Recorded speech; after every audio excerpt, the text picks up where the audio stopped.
over trying to be all adorable and stuff, and it's working. All right, so I just clicked the like button, so we'll see if anybody jumps in. Reasons. Need some more coffee. But anywho, this. What DDO do you think you got? Well, I thought I nailed down markers for Wexler's number 5. Okay. Pretty sure it was 5. Let me take a look here again. Yes, 5, best of. But I look at Chuck's listing. Morning, Trey. And his cross-reference is, hello, Trey. His cross-reference looks different. Is that the 83 Philly, right? Yeah. He has it cross-referenced as his number 5 as well. But I'm not seeing what he's got. Morning, Greg. Here, let me help if I put the coin on there, wouldn't it? I already had it tucked away. Is your doubling just on In God We Trust, or is it also on the date? Very slightly on the date. Yeah, I'm looking at the listings now, too, both of them. Because, the pictures that you sent me make it look like Wexler's number 3. All right, here we go. Camera on. Now we can look at it in near real time. See, there's practically nothing on the 3. Right. It's got that weird, I mean, that's probably damage, but yeah, it's got a damn, look at that. Killed it. Stupid counting machine.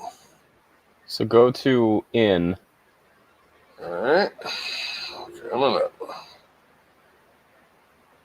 There's the marker right there right next to the eye if I move the light. I've got everything on top of the light. See? It's like, boom, early dice date.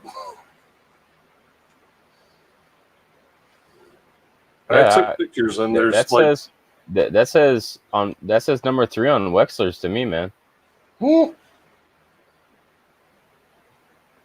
Back up the trolley. All right, I see it. 3. Unless I'm looking at something different, but it's the particular marker I'm looking at is for 5. Wexler's 5? Mm-hmm. 83. Oh, because number 3 has something like that too. On that southeast of that eye. Show me what you're looking at. Can you? Like screen or something? Sure. Yeah, just give me a second right quick. One momento. Gregory McCoy, hello. So double that listings. Again, this is just where my brain is and reasons. Okay, so we're gonna fart. Yes, we gain an hour of sleep. What's that? Sleep. that's so good. All right, so we're gonna do share screen, application window. Oh, boom, perfect. Okay, so this is number 3, and this is what I'm looking at. Is right here. I don't know. Can you see my cursor or not? No. I'm trying to see what the number is above it there. Yeah, this one right here. He doesn't have an arrow pointing towards it though. Right, but none of these markers. So yeah, look at number 5. Scroll down. Just humor. Yeah, so that same spot. If you look on 3, it's I see it in a picture. But it's just like the very beginning of it though. Like right above where my cursor is right there. That's what I'm seeing. I'm looking at the same webpage right now.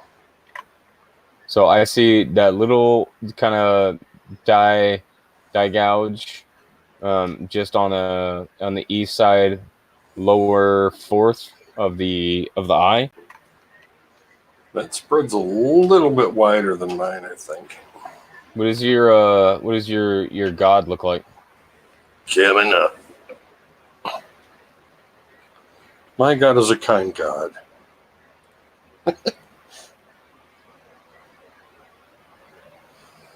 See, it's not the wickedest of spreads. Let me position the light for a better observation of. Huh. Oh, for the love of it. There. I guess that'll work. Look at the separation line on D. Whew. And this is from a roll. Wow, that's crazy. Can you zoom out at all? I can. It's like you're really like heavy in.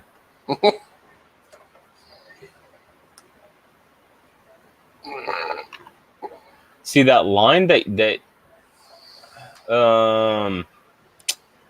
see that line on the D though, that looks like a number 4 though. See what I'm talking about? I'm having like this conundrum here. It's like it's got markers for this, but it's also got this one, and well, it's kind of not really, but yeah, number 4.5. Here we go, 4.5. Okay, so we know it's not It's a new number variety, yes. 2, and we know it's not number 1. Okay, so we can cross those off the list. And it's definitely not a new one.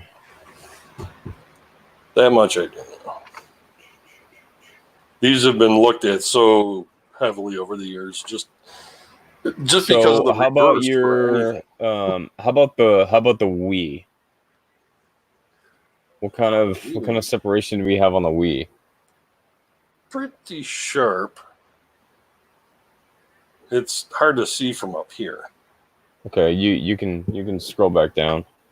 Am I out of drink already? God, I love Labscos. Reminds me of high school. Okay, there we go. Really? This is like the third time this hour. The city is burning. All right, how's that? Bang.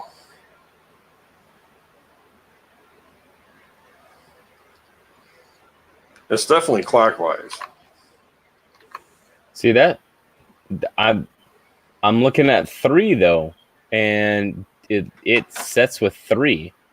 So what's the difference between?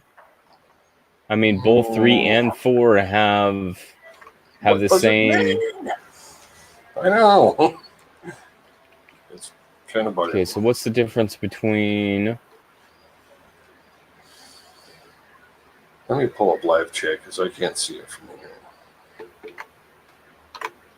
What's going to be the difference between number 3? Number 3 has stuff on TRU. And Oh, Bill 457 joined.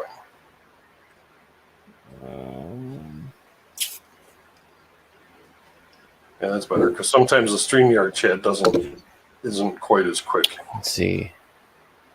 A short die gouge west from hair below G. What the? What is your? No, hold on. I'm trying to read. It's not working. Okay, number 4 has a die chip in the lower 8 of the date. Do you have any die chips on the date at all? I do not believe so. So if you have no die chips on the inside of the 8, and that's what they call a stage A, stage B. Pre-stage A. Hold on. Die chip is stage B. So I'm kind of leaning away from number 4, and I'm leaning heavy on number 3 though.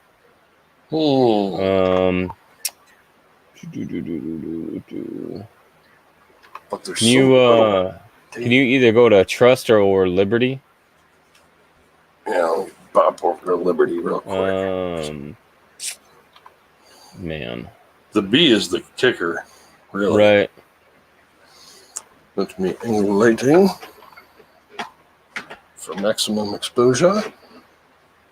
Okay, There. yeah. So that matches with number 3. So let's check number 4 because I think That's number like, 4 hello. carries.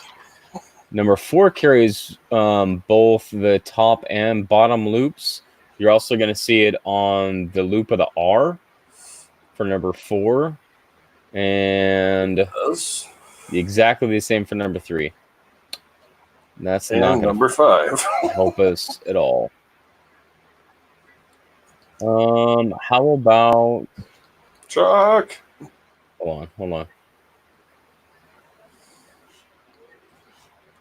Die scratch northeast of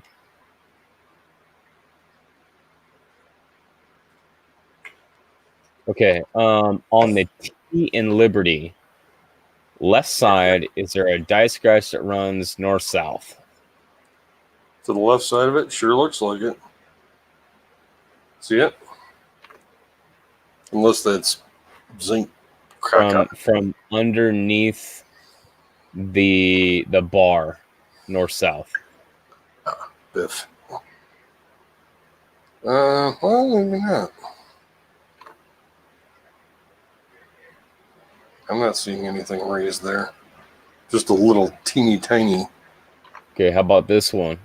dot. For number 3, there would be die clash marks to left neck and at shoulder to the right of Y in Liberty.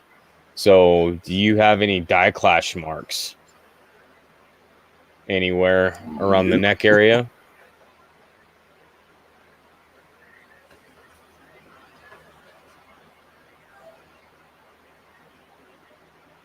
Nada. Fairly fresh dyes.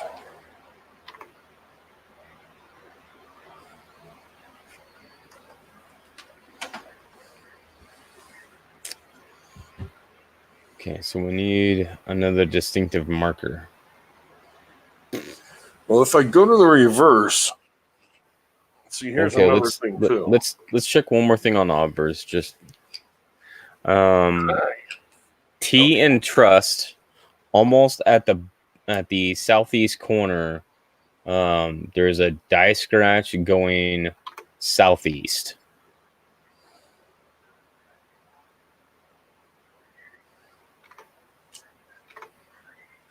Which one? From the T, the first T in Trust. The first T. See, I see a line there, but that's not matching the picture for number 3.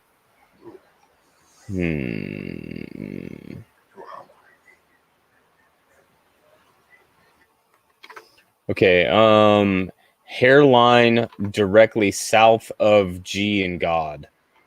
Is there a significant die gouge?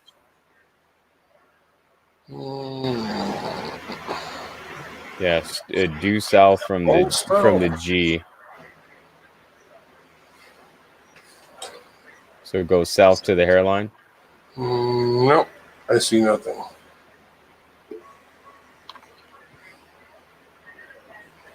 From the O. No, this would be There's a long one. Directly south of the G at the hairline. Nope. Nothing like that. At the hairline? At the hairline. I thought you meant to the hairline. No, at the hairline. It is. Directly south of the G at the hairline. Probably a few. Because there would be one significant one. And it's literally coming off the hair, and I'm not seeing it. Because that would be really tiny ones. No, this one is about the width of the serif on G. Like it would be significant. You would see it. Okay. Yeah. So and that Cool. that particular marker was off on number 4. Very interesting. Oh, she had her tail up that thing.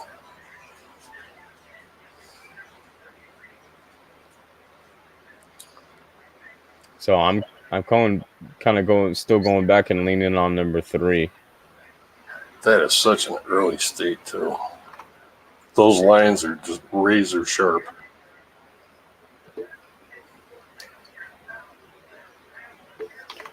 So can we find anything? Okay, so we got a couple of markers for the reverse. Here's the one I was looking at right here.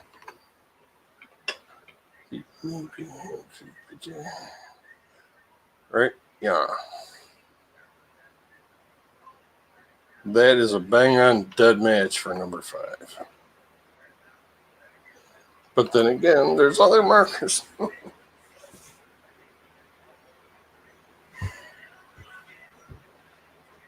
Hold on, I'm looking. Uphill split. I don't know why I have 2 different screens up.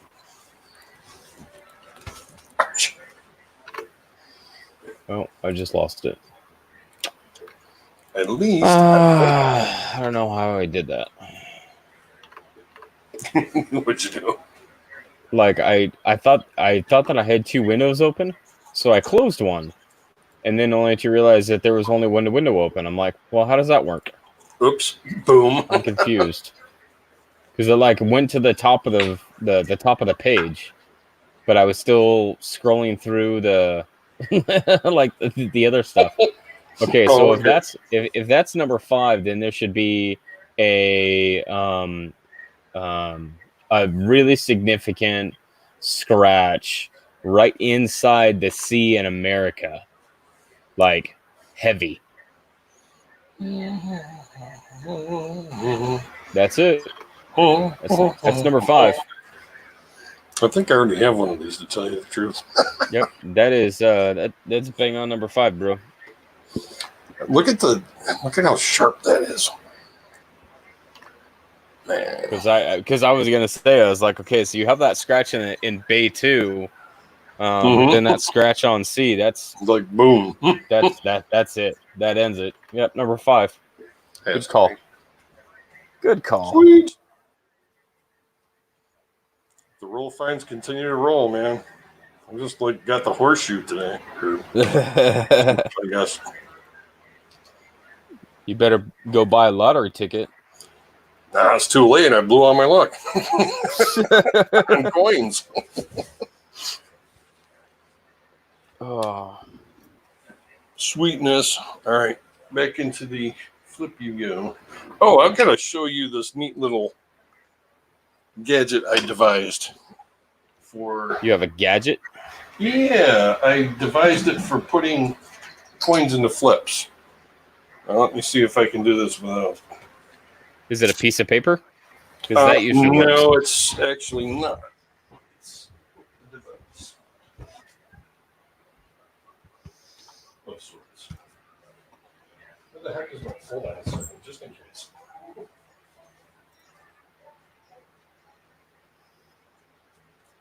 Looking for a shirt.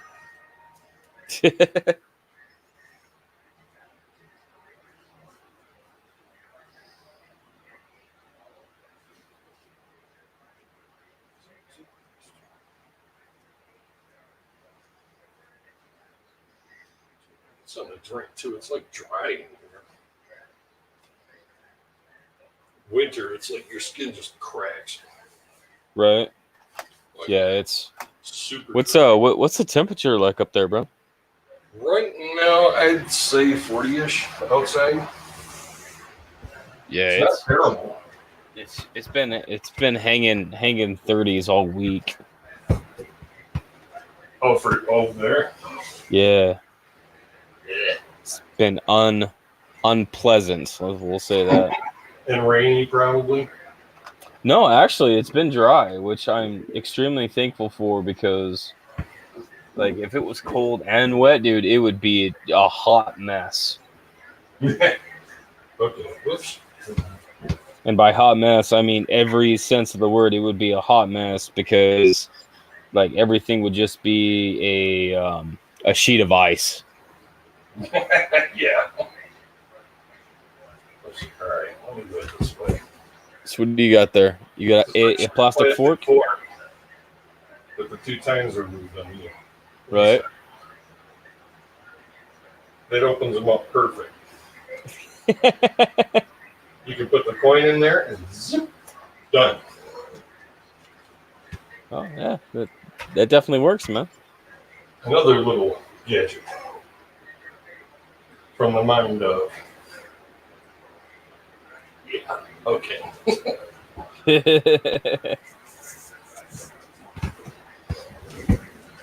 Oh man. So what are you up to? What are you doing? So I got done with 6 of the 10. Hold on, I still got too much background sound.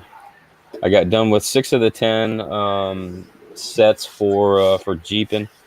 I gotta print the other 4. I just about ran out of filament, so I gotta get on Amazon and get some more filament so I can finish this job. So they are 10 individually numbered W quarter holder things. Oh, okay, yeah, cool. So I got those. I got 6 done already, and they're all in cases and everything. So now I just got to do the other 4. So, Well, good for you, man. I'm glad that's picking up. so there's other stuff that I want to get on, but just whether it's between Time. communication and just timing. Yeah, it's just 48-hour days would be nice, right? oh man. Well, just I mean, some of the stuff that that I wanna get to, like, if I'm messaging you about some stuff, like, throw me a bone on what you want, and if I give you some options, say yes, no, or try something else or something. But there's a few that that I know would be like significant projects for me. But trying to get like just started on them is like pulling teeth. I know the feeling. And I'm just like, do you even want this Hobby stuff, to project out. or no?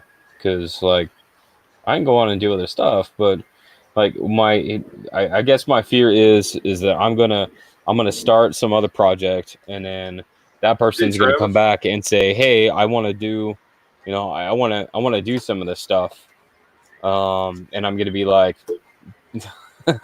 like I'm past that. Like, yeah, love to, but I've already started using that color, or I don't know. Oh, of course. It's just, what's up, Lemon? How you doing, man? Because my stream. I could only pop my head in real quick on his auction the other day. No, I completely missed it. I was still at work. Still got the goods though. You still got it going on. Always. It's like ingrained in his DNA. Exactly.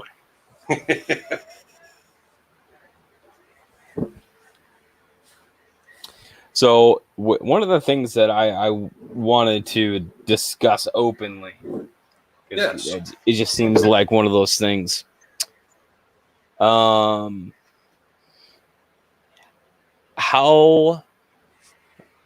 Let's see. What's the best way? Amenable. How would you price varieties?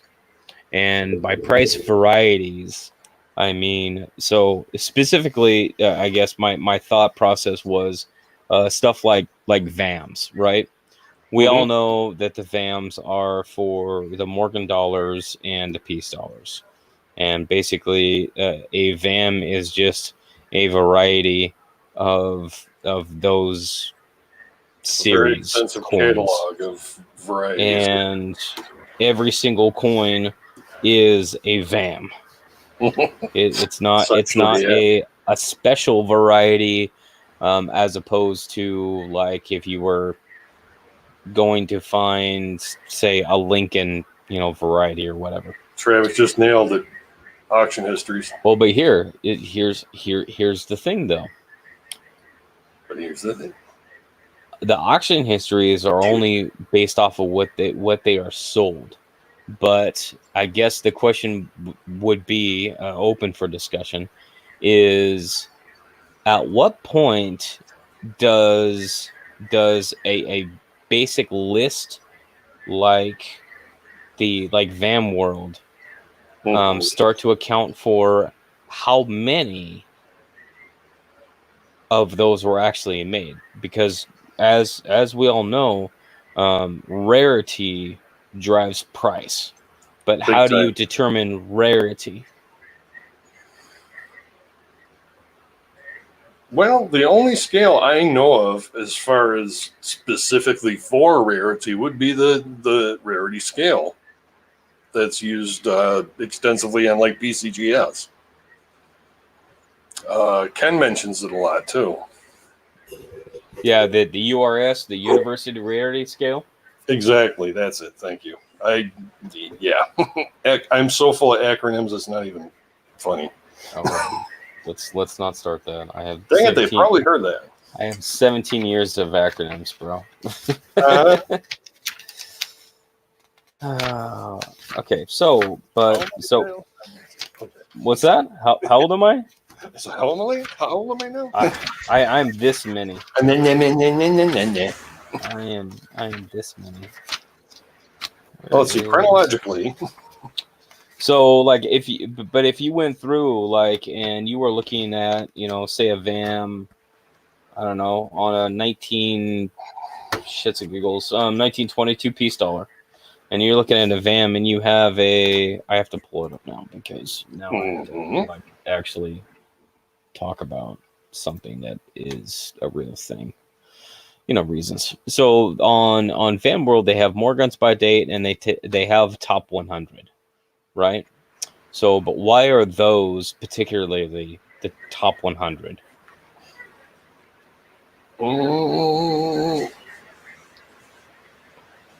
Good question. Most extensively researched or looked at or found? Maybe a combination of those, actually. So, peace dollars by date, top 50. So, we're going to look at peace dollars by date. We're going to look at a 1922, just 1922. So, what they have is they have a VAM list of, let's see, up to 46A. So Good with God. like 35 of these being VAM 1 A through AI. Collection priority 0. So, but far too many. right. So you have, and yeah, I can understand some of these things. So cool. 1922 Philadelphia VAM 1A die gouge and raise top 50 peace dollar VAM. But why is a die gouge considered a top 50? That is a good question. Because you have VAM 1D, which is a vertical die gouge between in and God. But why is that not a top 50? I guess Mr. Van Halen and Mr. Malice had a lot of time in their hands.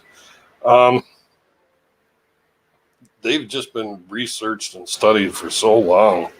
They're older coins, and obviously the older they are, the more people are going to be able to look at them.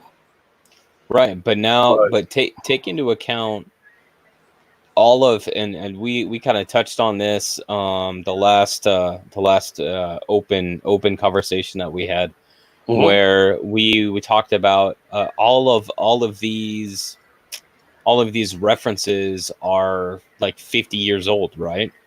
Yes. So this list is a little bit more modern. Obviously, it's digital. Been added but- to and subtracted from, yes. Right. So I mean, so like, what would define? Because a basic thought, and this is primordial basic thought, right? A basic thought is you have a 1922 VAM 1, right? So the VAM 1 is worth, X on a scale of, say, 1 to 10 or whatever. Okay. Because that would be the very earliest design, the very earliest anything. So there are less of those than there are anything else. Or say it's like the 1972 Eisenhower number 2, right? Where they they only manufactured them for literally 1 month in a year. So so you could have VAM, say 1L dot on right side eagle's neck. So for some reason that there was only a few hundred of those that had been known to be minted, because that particular die broke shortly after after production, and therefore no other versions of that die variety exist. So that would be on our mythical scale of 1 to 10, that would be a 9 or a 10, right? Popularity does have a lot to do with it. Right. And going back to, like, how would you price if you just had this list of VAMs, right? Because we're looking at VAM 1A through VAM 1H, 1I, and then it goes to VAM 39, 40, 46, and 46A. So there's obviously a lot of stuff in between that, like, doesn't, like... Yeah, 2 or 3, yeah. Right, and then you go down to, like, the... It's like college football ratings. Right, so how do you take, or do you, how do you take a variety list and then assign a value to it? I don't know. Is it like it could be a personal thing, like what that person took a liking into, and then all of a sudden people just, started flooding them with varieties like Wexler, He put out a publication at first, and maybe people just, it just caught on. And the only reason why I bring up the, like, the VAM world is just because it's one of the ones that is known the most. But take this and apply this to Chuck's website, Copper Coins, right? Apply this to Wexler. Because really, when you get into the selling of varieties, like, how do you know that you're getting, the right money for it? Like, other than popularity and past history, like, because there are quote unquote varieties that are out there that are selling for $5, $10. But yet there is, the known to exist is in the millions. But then you can have another variety of coin that has, extremely limited production, and, like, you can't give it away. That is interesting. And it's one of those things that it completely baffles my brain. I think I know exactly where you're going with that too. Because that's one thing that everybody, I'm generalizing, that everybody asks about is how do you price varieties? If I have this coin, I deem it to be a a VAM or a DDO number 4, like what bearing does that particular variety have on value, taking Mhm. out everything else? So you take out condition, you take out year, mintage, All other all of things that being stuff. You equal, just have etc. a what is the what is the price difference? And why is there a price difference to between like a number 3 and a number 4, or a number 3 and a number 5 for your 1983? Well, if all things being equal, you would think just plain old supply and demand would dictate eventually, the price of it. Right. But the It would problem settle is down to that something. supply is a variable. The supply is like a torrent right now. But supply is a variable. We have no idea how many number 4s were made. True, and we can go by historical data, but obviously that's going to be incomplete. The more popular, Again, the bigger the value. Yeah, that's and just go by what you have, I guess. generally the stronger the variety, the more value that it's going to bring because it's And the more stronger. interest, right? But like when you're looking at like just average varieties, and what I mean by average varieties, I mean stuff like RPMs. RPMs is a great one, Mhm. because you could say, well, if we are deeming the number of RPMs in a specific year to be a variable in the value of a coin, that would make 1960 basically worthless, right? Because we Exactly. know that there are 257 freaking RPMs. Well, wait, aren't they? Wait, no, sorry, just kidding. No, that's the thing, is that like I I know. see I was like, really? all No, they're day, not. every day, 1960D RPMs being sold for $5 and $10. Yes. They are BU, but again, like we go back to that, we take out the finites, right? The grade, right? That is a finite. Yes. And then we're left with just the variety, right? Mhm. Um, I'm focused with you. Hey, Al. hey, what's up, Al? So like where would that value then come from? Because really, and like if you're talking about, what we already know, that then the rarity, the number Mhm. that we know to exist, the smaller the number, the more valuable that it should be, right? So we know Seems to in follow. Yeah. just using that logic, because that logic is actually flawed, and I'm going to explain why. Mm-hmm. That would make an RPM on a 1989 Lincoln basically worth the price in gold. You would think so. Because there's like one or two. I think there's only one, but And that's the last date you could possibly have one, and too. that is the last date that you could possibly have it. So why is no one even mentioning the 1989 Denver RPM? That should keep the secrets. What's up, Wally? So you would think so. I mean, exactly. And well, when I look at an 89 or anything between 89 and 83 for that matter, and then on, but anyways, you see so much just plating, shifting, and ripping and rippling.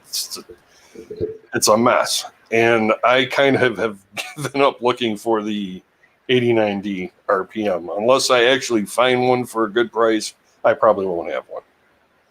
And that's fair, because there are conditional rarities that do have their things, but again, it's they're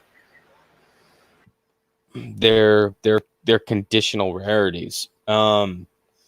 The other thing that might be taken into account is that because of the timeline of the 1989 per se, even though the basically the number that could exist is going to be small, they are really minor. True. Because it's just that vertical bar. It's not like, the D over a horizontal D, or Exactly what I was going to say. Or like the it's not 60 number one. it's not a significant one. Those things are just bonkers.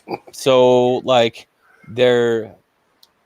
it's almost like that there should be some kind of mathematical formula to determine that, taking into account. Oh, too late for maths.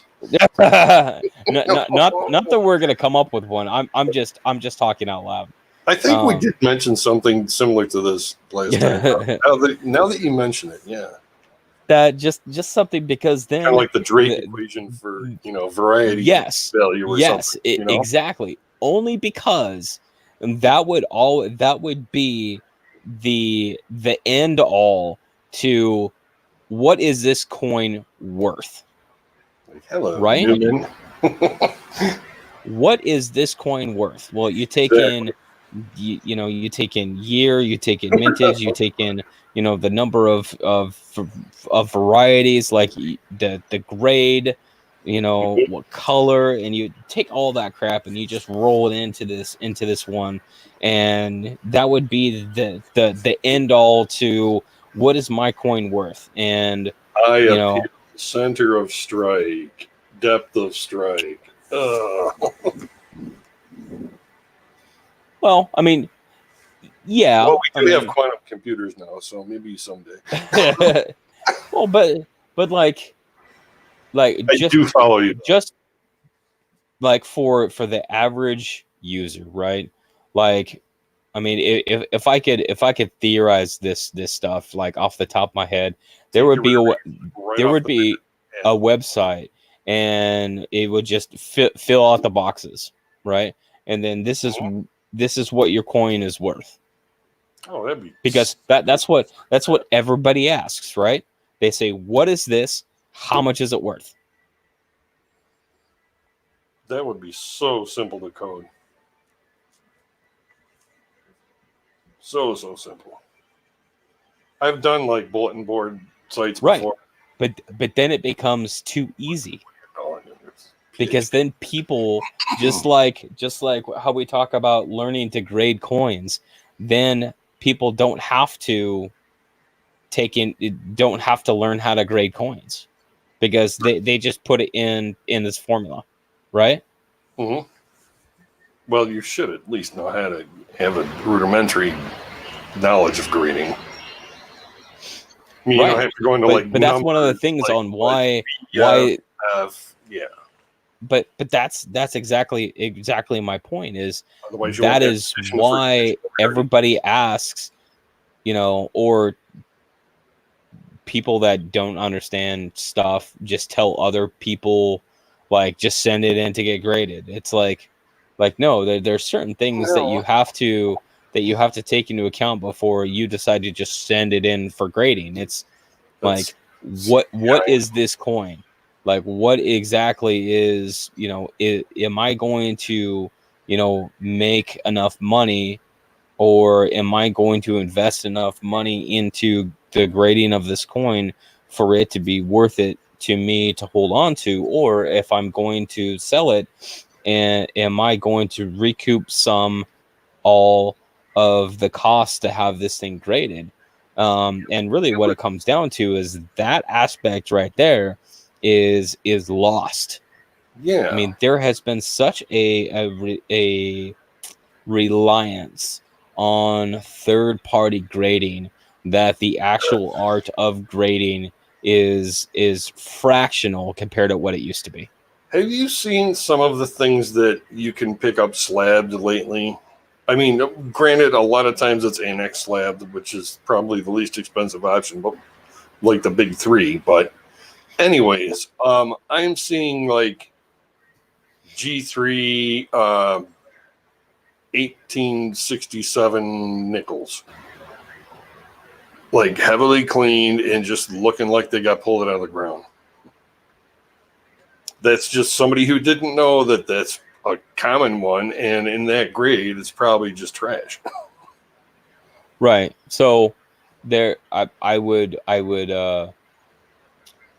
probably respond to that statement with number one, it could be something that is they're going for a low ball because that is a thing. It has become one. Yeah. I mean, it is. And number Registry two, says, oh, you're gonna... and number two is exactly to the point that I just made is that the art of being able to grade a coin is fractional compared to what it used to be. And there has been such a reliance in the last 50 years plus on third-party grading that... And they thank you for your business, by the way. Absolutely they do.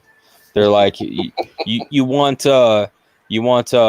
Lincoln writing a unicorn on the label? Yeah, Perfect. I got a really pretty calendar too. We will make one just for you. And it's true. But having stuff like that doesn't, like, it does nothing. It does nothing for the coin. Look at this one. Looks like Gabe's got a banana coming out of his ear. Oh, we'll put that on a tag too. Yeah. Yeah, banana ear, mushroom ear, like whatever you want to call it. Unbelievable. Yeah. Okay. I can even kind of see the spitting horse stuff too. That's kind of a thing. I remember I found one way back in like 99 when they first came out, and I thought, wow, this is kind of cool, this die gouge. And I don't know, I think I spent it. To tell you the God's honest truth. Right. But so what Alden was saying is your coin is worth something, what somebody is willing to pay for it, and that's 100% true. But go back to, that is the question that everybody who buys coins is, how much should I pay for this coin, right? How much should I be paying? What is the value of this coin? And is the value of the coin something low enough that then I'm going to buy it because it's a good deal? But if it's, how do you determine what's a good deal when you don't have a black and white value? There's also another thing to consider too that I hadn't thought of before, and that's future value, or investment, I guess you could say.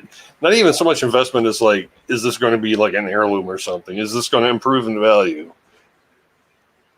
So I guess investment kind of is the right word I was looking for. Yeah. Like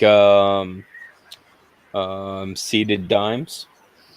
Well, pretty soon it's going to be like coins that don't have gashes in them from coin rolling machines. That's definitely a touch point for you right now, isn't it? Good Lord. Yes. This was a great coin, and now it's ruined. And now it's got wah. It does take time to learn how to grade well. But Absolutely. the thing is that if you can, and I've always said this, I don't know how to grade a bunch of different coins. Like I am pretty good with Flying Eagles. A little bit hairy on the Indians, and like it's just basically anything else. But I can take a look at a coin and say, okay, based off of what I know, the best estimate of a grade for this coin is going to be this range.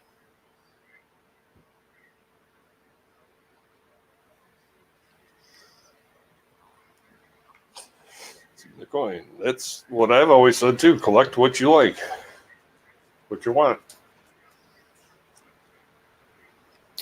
Yeah, learning to grade is an art that has been really lost for the most part.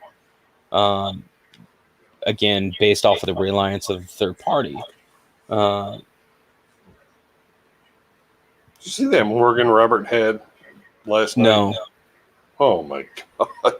was it brutal? It looked like a Black Beauty, but it was a Morgan, Oh wow.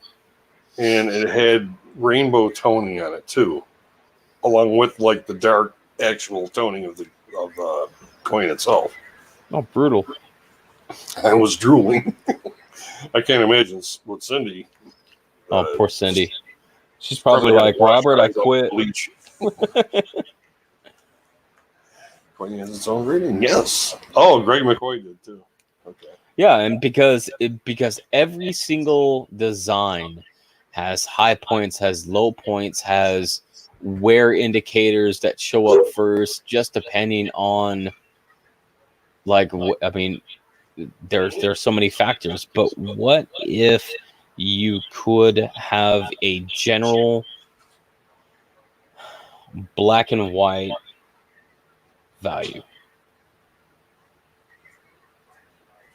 Well, I feel sorry for the person who does take that on. First of all, Right. whoops. I just sat on my microphone.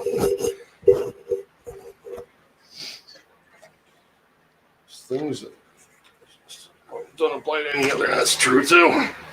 I mean, Yeah, the because matching mark. you could literally do a video to determine value on every single series. Quite true. And some people have. Or at least generally, it's a lot of lists don't get updated, but some do.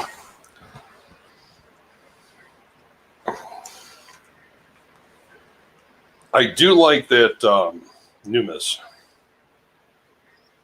I'm not sure how often that's updated, but it seems to be pretty It's supposed to be updated spot pretty on. often. Where in the heck? I got so many freaking bookmarks under coins. I need subfolders so bad. Like live stuff, catalog stuff. There we go.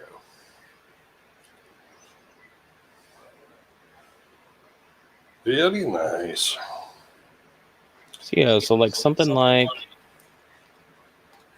Numis, but instead of tables, you type in the information. Like you narrow it down by however many things you add to it. Right. Very interesting.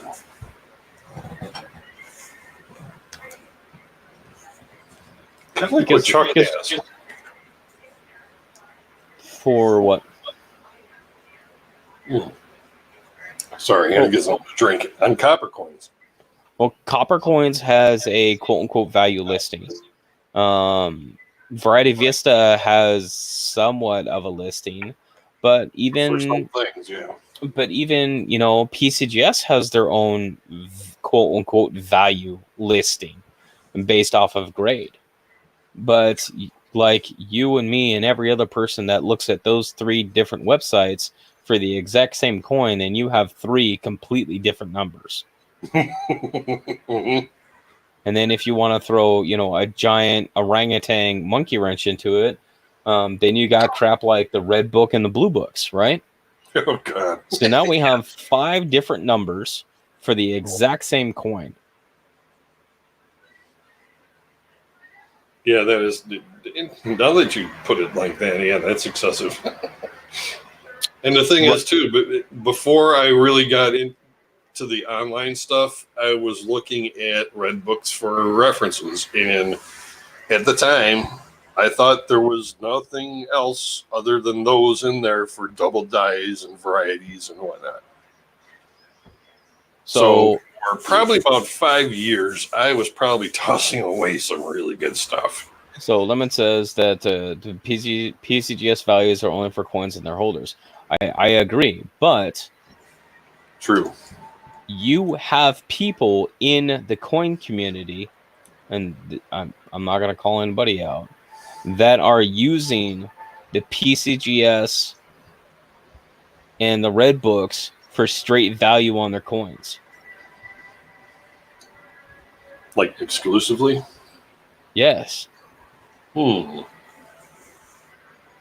Like really, if you had to price a coin, whether it was raw or graded in any TPG holder, then like you would have to look across, I don't know, maybe 10 different places. I'll say 5. 10 is probably exaggerating a bit much. I would say 5.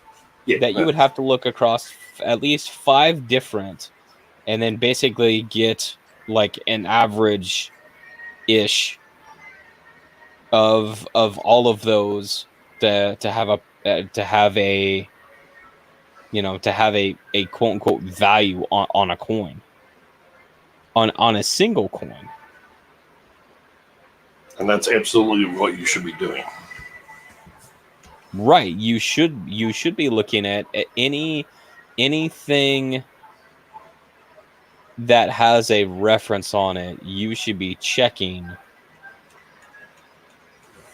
to determine the value of a coin overall. But that's for, I mean, really, that's for us, like, not new people to coins. Does that make sense? Yes. So what about something for all of the new people?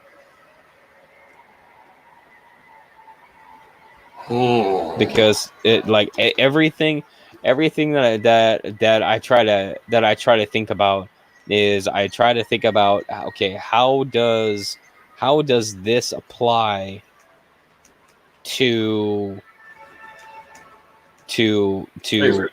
anybody that is getting into coins? Because if I have a guide or a video that talks about, I'm gonna say level 2 or level 3 coin enthusiast, right? That market of your level 2 and level 3 people is much smaller than all of the level 1s. Quite true. So if you really wanted to reach out and touch people, right?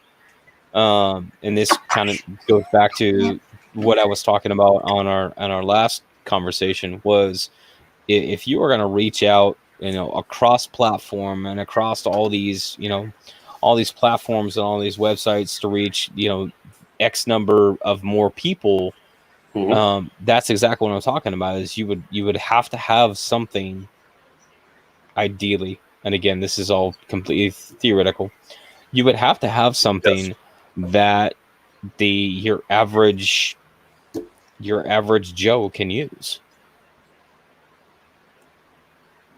Like an app, because everyone has a phone. Like an app or a website, combination of the two. And it would really be that kind of thing. That how would that come out? Like, you fill out the form, and then you get like a like a range. Now I got to see. I want to see if the PCGS app has prices. I don't remember if it does or not. Do I still have it? Because I didn't reformat this phone. Doesn't look like I have it anymore. Okay. Never mind. So like the stuff that I'm talking about is, I'm talking about reaching out to those level 1s. So the gray sheet and like all that stuff that you guys are talking about, Alden and Rich and Lemon, that's all level 2 and level 3 stuff. About me. Oh God. Look, Z. That's pretty cool. But I don't know if it has prices again. I think it's more of a community thing here. Maybe you can help me, blah, blah, blah. I can never get it to work right with my phone for some reason. Yeah, I think that's more of just an identifier, though. Gotcha. Because, but that's one of those things that, you know, what are the three questions that are always asked? What is this, and how? Like, what's the value of it, right? So let's see. Is it the reason why it's popular is because it solves answer number one, or question number one, not answer number one. It is answer number one. What is this? You know, what is this coin? What? Well, you know, and there's Looksee is just one application that helps out. Obviously, there's a lot of, you know, online guides. There's videos. There's 100 different things that you know can help you identify coins. There's websites that have references to, you know, all of the different characters on, say, Chinese coins, so you can tell, you know, exactly which year, which dynasty it came from. Well, Gracie does have an app, Yeah, which Kelly was saying. right. But again, that's level 2, level 3. I'm looking at level 1. I'm looking at level 1 bottom, you know, bottom people. New folk. Right. And let's see, Alden says level 1 don't need to invest in high-end coin. Right. And I'm not saying high-end coin or anything to level 1 people, but when your level 1 people get into coins, they're not jumping into, you know, 1899 Morgan, you know, O over S, right? Like that's generally not going to be a thing. They are going to have some coins that are passed down from parents, grandparents. They are going to find, you know, stuff in their pocket change. A lot of it goes back to they are going to hear about a coin, either a year or a series or something that they're going to see an article about, or that they're going to watch a video on.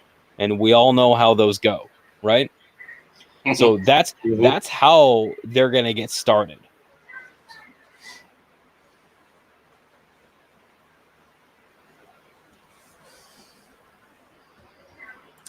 I'm listening. Go ahead. I'm formulating my thoughts here. So with that in mind, Still got more rolls. that's because you're a jerk. With that in mind, whether it's coin or hunting, whether it's, you know, pocket change, because we all know how that how that goes, is $1,000. how would you then design something for the average Joe to help them not only determine what it is,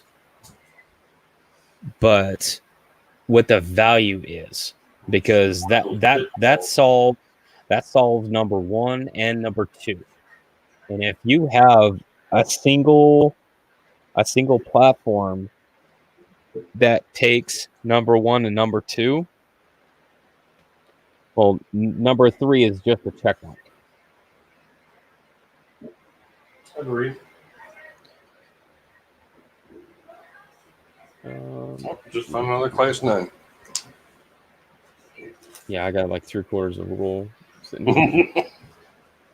I hate to say it, but eBay is a great place to list starting coin collectors because most coins are around the value and attach just about every coin. Yeah, like what we're just saying. eBay is a great reference. The only problem that I have with eBay is if you have coins that are being sold that are not actually what they are. And we've all seen them. So you guys know exactly what I'm talking about. You know, the 1982 large date D that is copper and it is being heralded as the 1982 small date because somebody doesn't know the difference between small date and large date, and they have a starting price of $5,000. Don't make me do it, please. Well, we all know, and Mhm. you know the ones that are like the coins that are found in parking lots, and they put it up as a questionable Lincoln mint error, right? Struck 5 times, yeah. Yeah, struck 5 times, with a By a car freaking type, hammer. Like, are you kidding me? So there's, yeah, that's exactly how it got struck five times, is with a hammer. That's exactly what it looks like. So you have that, that extraneous sales history that Oh, that this doesn't error, you buy error coin, you buy my coin now. that doesn't even apply. I still get emails On. from the Eisenhowers, and every single one of them. I'm sorry, hold on. I mean, 90% of the emails that I get on the 1976 Eisenhowers is, "Hey, I saw your video. I have a Type 2. How much is it worth? Where can I sell it?" And I hate writing that same email saying, "Hey, so it depends on condition. It's, in circulated condition, you're looking at like $1.50, $2." And of course, I never get in a response. But then there are those certain ones that are like, I have this coin. It's a Type 1 and it's in perfect condition. Perfect. It's flawless. And then they send a picture, and the thing is like over polished. It's like It was an auction buy. it's so reflective that like you could bounce moonbeams off of it. You could shave next to it. And it's like, and it just kills me. It's like, you and I both know for a hard fact that they had found this coin, polished the absolute tarnation out of it, and they say, "Hey, this looks like a brand new coin. It's shiny." Well, speaking of polish and tarnation. So, it's one of those things that's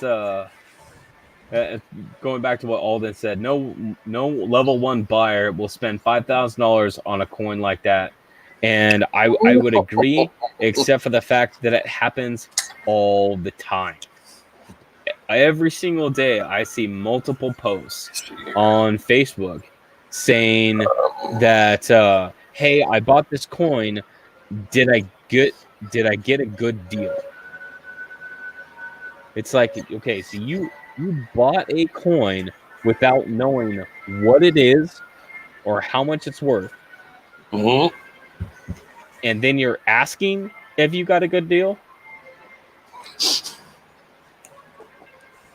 That is the level 1 that I'm talking about, so that they could have a basic reference for, hey, you have this coin. Here's a basic range of quote unquote value, what we'll say. Yes.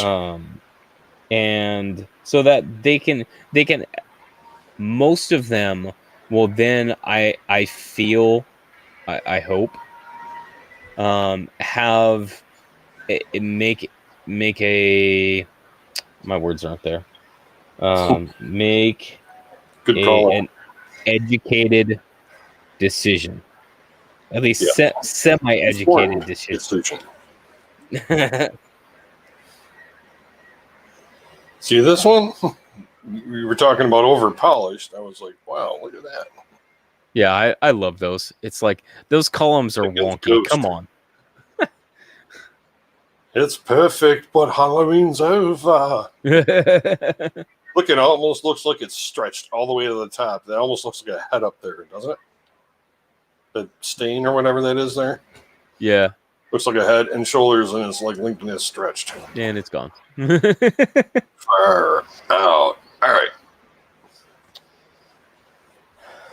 So Yes, it's one of those things that, you know, I kind of think, you know, everything that I try to come up with, I try to, it has to be something that can be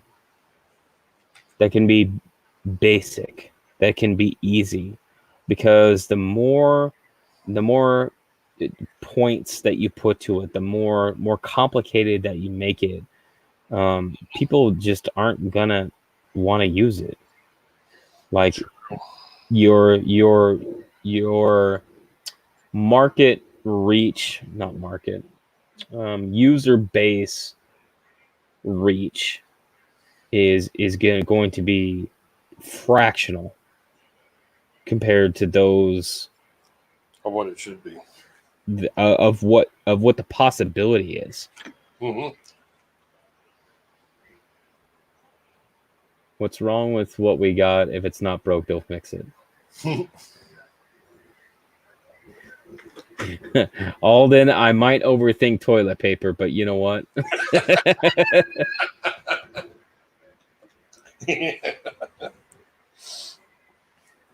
It's one of those things that it's really just perspective of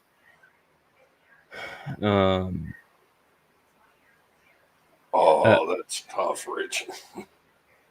Nearly 7 years, a neighbor purchased their mail order. Thought they were getting solid gold coins. Oh, that's brutal. Good call. That's painful. That's really painful. It weeds out the people who aren't worthy. You are not worthy.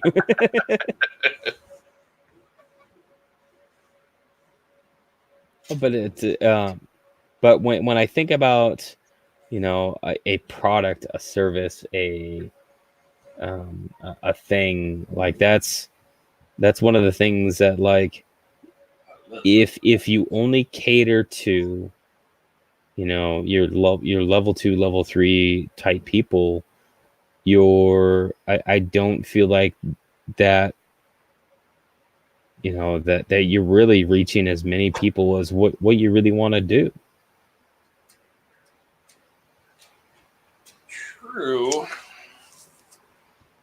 Now there's nothing to say that that's a bad thing, because if you have a topic, if you have a video or something, and it is a level 2 video, then the people that understand it will be, you know, they'll get it. And that's fine, and that's why I say, like, okay, you know, when I'm talking about videos, and live streams and all of this stuff, Right on, Owen. It should be, you know, it should be a mix. You know, it not just videos and live streams and cross-platform, but like you got to have a mix of, you know, of the audience that you want to reach. If you want to talk about how to find the value of the coin, or of a coin, then it's, you know, that it's really geared towards newer people. I'm still looking into a couple of different sites as far as podcasting goes too, which is another thing we mentioned before. Right. So far, the best options look not free, and I'm not about that right now. Right. I'm not finished looking. There's a couple that look viable too. I just haven't gotten around to it. Excuse me.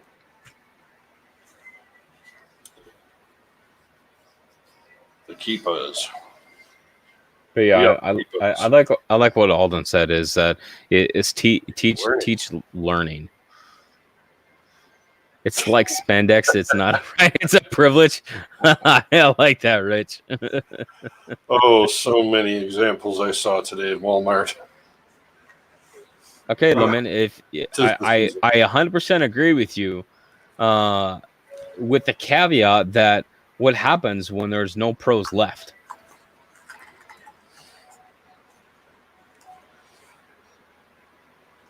Always to that.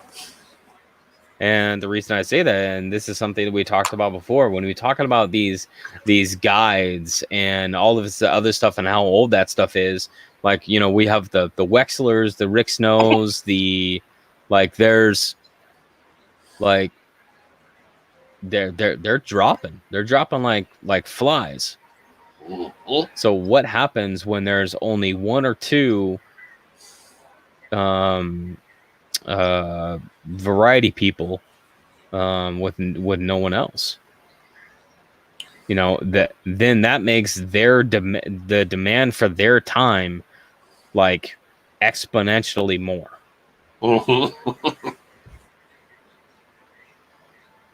Exponentially higher. So that's one of the things that I honestly worry about is, so what happens when, you know, when Wexler, you know, bounces? Like, Mhm. who's left? Wiles, Mhm. and then Mhm. Snow, and then maybe a couple other ones, but like, Ken Potter. He's no spring chicken. right. So that would just leave the door open to something else taking the place of those guys, whether it's other people, or, I mean, really, it's the possibility of machines doing some of it. Mhm. That's true too. I mean, because even, you know, come on, Newman, Good Phil. Sell the rights to Newman. And football Rathjen. headbutt. Rathjen has developed Newman to pick out color, year, mint mark. Like, he's definitely headed that way. But Oh, yeah, he I was so I easy. was already going there, Lemon. Is that a machine will never replace the human eye, because the human eye, no matter what level of technology, can always pick up things on a coin That's why we that got guys a, like Trey. a computer just can't.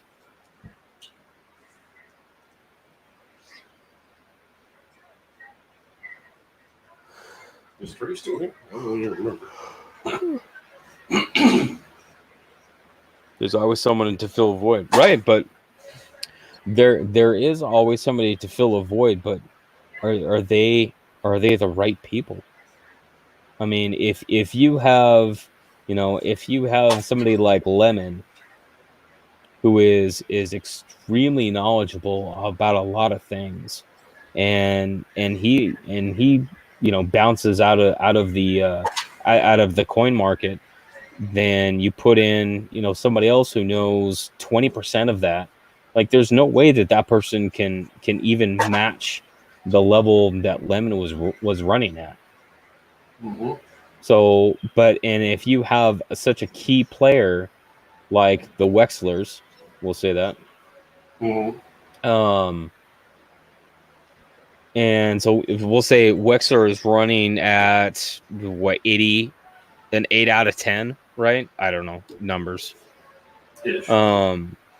So Wexler's running, you know, 8 out of 10, and then the next person, whoever that may be, is just abhorrently worse, and he's running, that person is running like a 4 out of 10.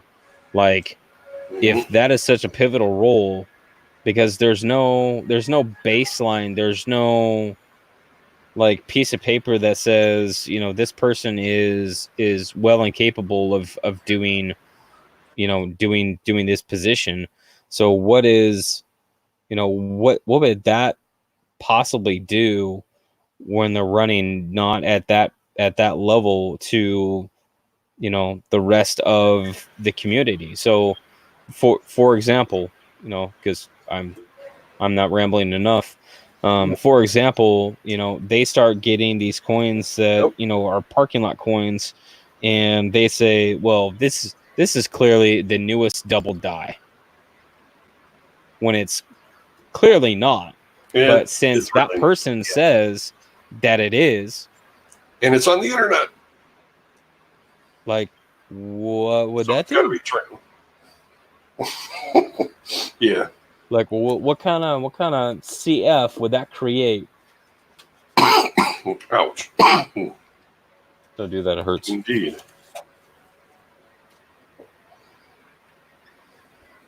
I gotta learn to drink my lemonade, not inhale it. So I mean, all of this is definitely like theoretical. They said no one would beat Babe Ruth home run record, and that's fair, you know. And then somebody did eventually, Interesting analogy. and that's, you know. So what Lemon is talking about is, you know, instead of being a 4 out of 10, the next guy, well, maybe he's a 9 out of 10.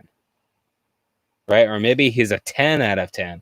Or maybe they just have to like redo the entire scale, and that you know, the next guy is so far and beyond where Wexler is now, that he's actually like a 12 out of 12 because they had to just rebuild the entire scale. That's something like that. Like it could be really either way. Quite so. I do have faith, Lemon. Trust me, I absolutely have faith.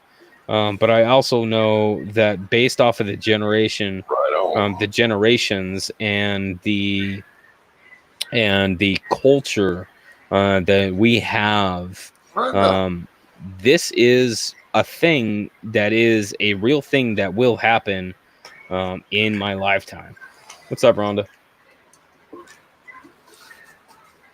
So this is a little bit theoretical, but this will be applied to a real situation that will happen. This coin collecting thing is not, I mean, I'm not going to say new, but like in historical times speaking, relatively new. It is relatively new because there wasn't big collectors until around 1900, and where you really only had a few like major like coin dealers, Mhm. like what's his name, Zubar? Oh, Lemonhead. Thanks, What's his name? I cannot get this frog in my throat.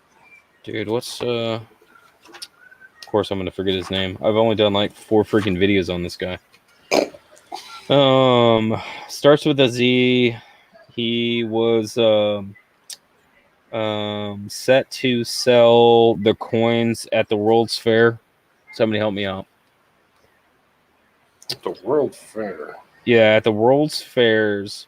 This guy was like one of the prominent coin dealers, and he was actually set to sell these specific like exposition coins at the shows. Like 1892, 1893 type exposition? Yes. Or, Yes. Okay. Yeah, finally I found 404 in my head. Yeah. I keep wanting to call him Zubar or something. But The great the great Zubar. I So swear I know what I'm talking about. I swear it. It's just Space Ghost dude. Oh my god, I'm gonna have to look it up. I'm trying to look in the red book and it's Forget not about working. it now. We got all too many names. Never have enough. Oh god, what is it? Yeah, all then that's true too. I'm sure our grandfathers were saying the same thing. Sure, gosh. Yeah. Oh, the prices they got these things for back then too. Oh, I look at all those old publications from like the 40s and 50s. Just drool. Okay, I'm farting in the wind. Farting in the wind. Got it. I hate when that happens. Dude, what's? I'm sorry. I gotta look this up. This is like my head. My head is like exploding because I can't even figure out. Zubeller? What is it? Zubeller? Or something.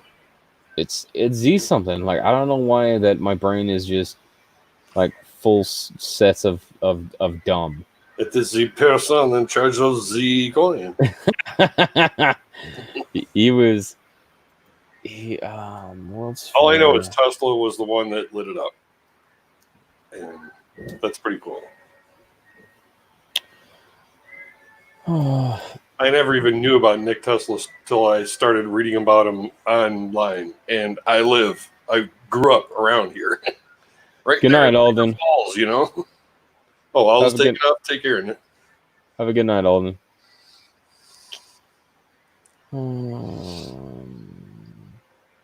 And there was a statue, and it said, "Oh, Nikola Tesla." Who was that? Oh, okay. You know, whatever. It was never mentioned in school. It was always Edison.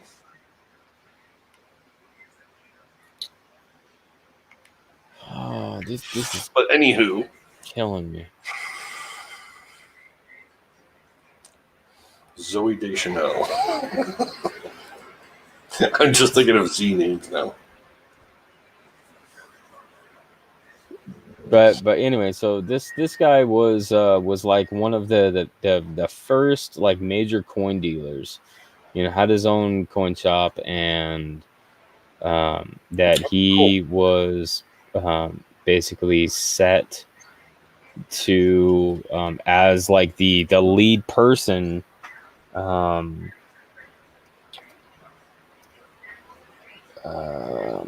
that would have had to have been in Buffalo. To sell these coins, and he did like a good enough job during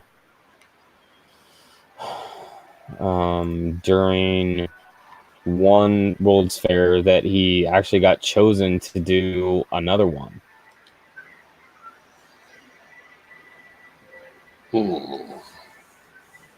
Seriously, not ringing any bells, man. Dude, 100%.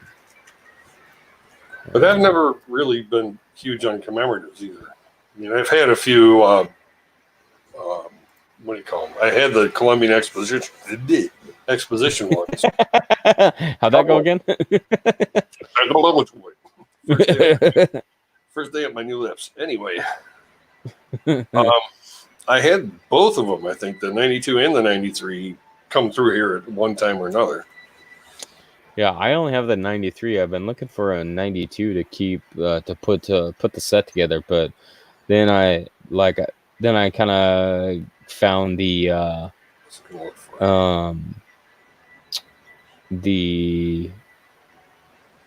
so-called dollars, because that's like an entirely different ball game. Different beast. Can anyone tell me how much the 50th anniversary half silver dollar goes for two today? 50th anniversary Kennedy? Ooh, Half dollar. The 50th anniversary silver half those dollar. are pretty expensive, I think.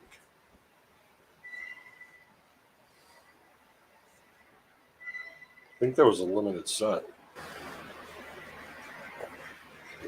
50th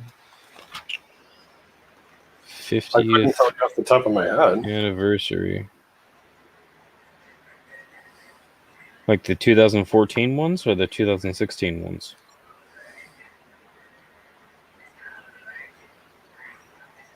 I believe the 14. I think. At least that's what I thought, like 64 and 14.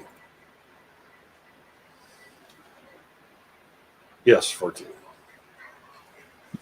2014. The 2014 50th anniversary.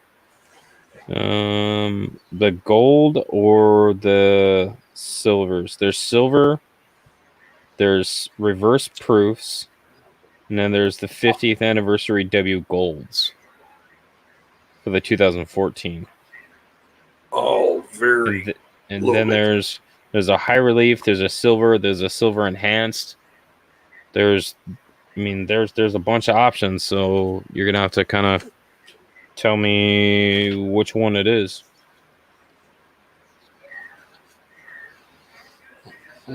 Is it this? Is it a Philly, Denver? Is it the silver enhanced? This reversed proof, which is a silver. Reverse proofs are sweet. Oh yeah, they are. It's really kind of weird because, like they look great in person, but when you take pictures of them, dude, they look wrecked. Oh yeah, they look hideous. That is so true. Can I help you? I'm getting mauled. You like it? But she was hyper as all get out like about an hour and a half ago. She had the zoomies. Yep. Well, that time of the night. The zoomies. Chasing the Dude. boulevards. I am so close to this guy's name. This is just.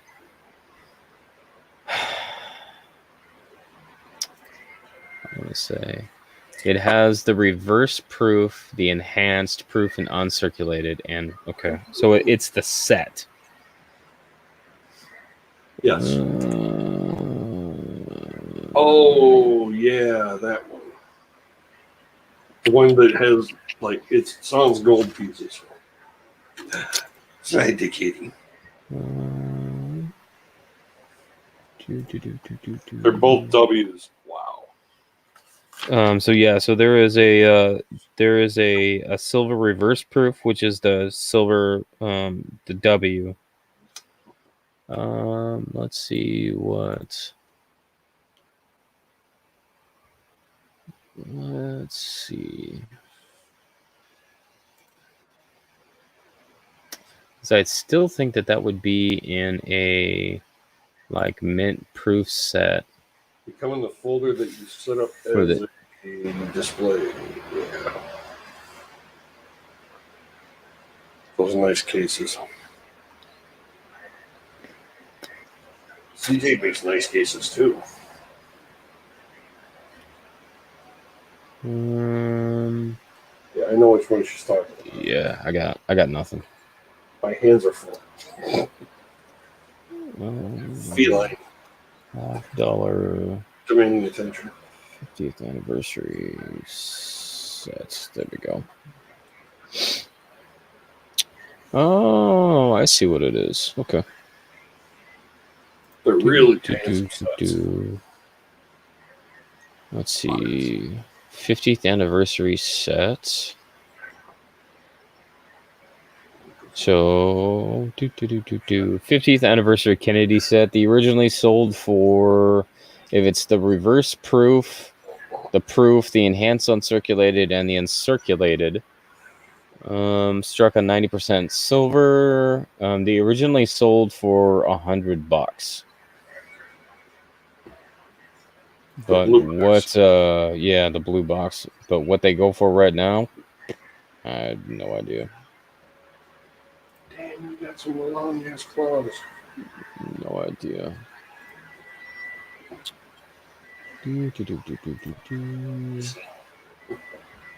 Let's see. Cute. Surprise. Recently sold ones, $91, 108, 120, 117, 108, 115, 80, 192, 90, 82, 108, 86. Whoa. She got both for $20. 90, 110, 81, 128, 95. Yeah, they looks like they're still floating around $100. Those are probably, well, I don't know if the set would be worth more or if they'd be worth more individually.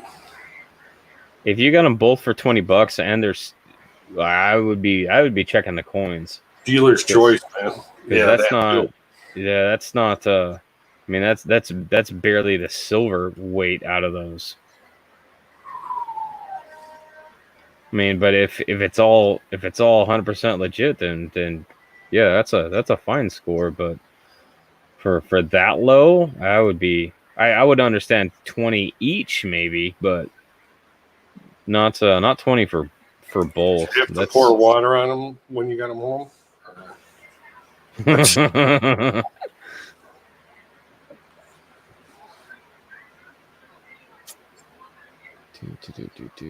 been around pawn shops before. That's just saying. Offered 30, but they sold it to you for 20. Wow. Not sure how I feel about that one. Yeah. Is it like did you buy it from like somebody who just didn't know who it was, or did you buy it from a coin shop or Neighbor, old lady, something? Maybe.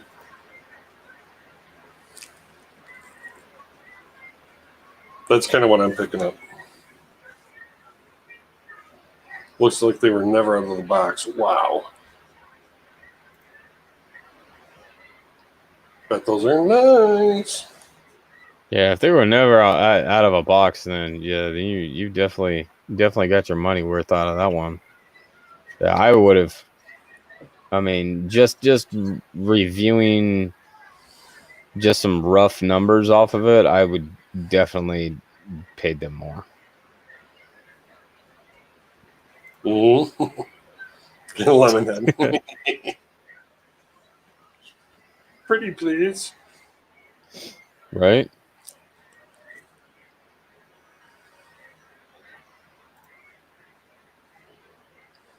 Yeah,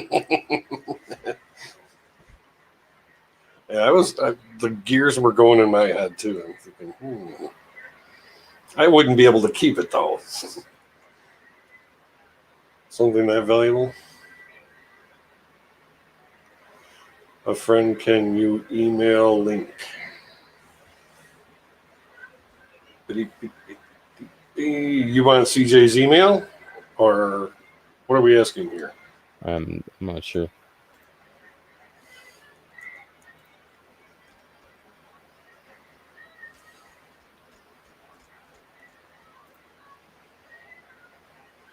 I'm guessing. I'm still trying to find this guy's name, dude. This is killing me. Must Like find for real, man. If I could just reach utility belt. Dude, I know, right? Exactly. Like it's Z something, like ZH or ZEH or. Sure, it's Z. Might be another odd letter, like I don't know. No, I'm not like 90% sure that it's Z. X. What is? Which fair? World Fair. Yeah, Chicago. And The Colombian Exposition, man. I think, right? That was the one? Yeah, that was the one. yeah, that was the Colombian. But also there was like the Isabella one, but then there was another one that this guy had yeah, that's right. that he got since he did such a good job selling the other commemoratives, that he got picked to sell like the next batch. And I believe it was maybe the Lewis and Clark or the St. Louis Exposition. I can't remember which one it was.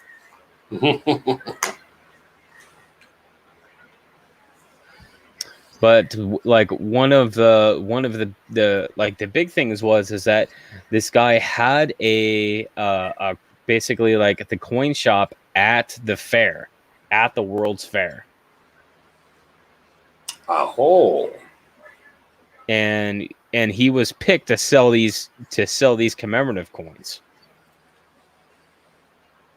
So the 1892, 1893 was the first ones that he got, that he kind of got dubbed that he was going to sell these coins. This is painful. Yeah, it's hard to find everything.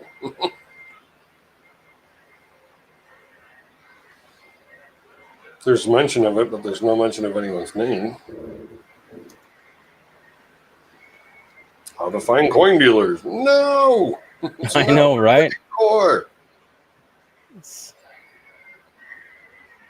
You stupid algorithm. 1892, 1893, but then like I can't remember if it was the Lewis and Clark one.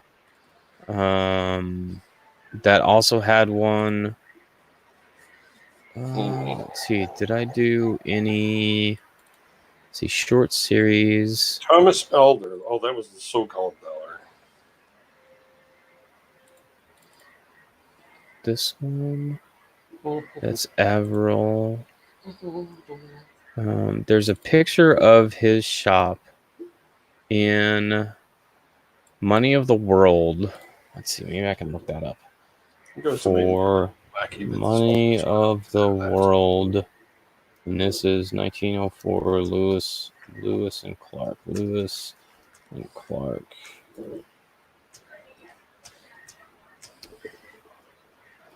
Yes, I know about the 2020 thing. Come on. Zerbe. Zerbe. Here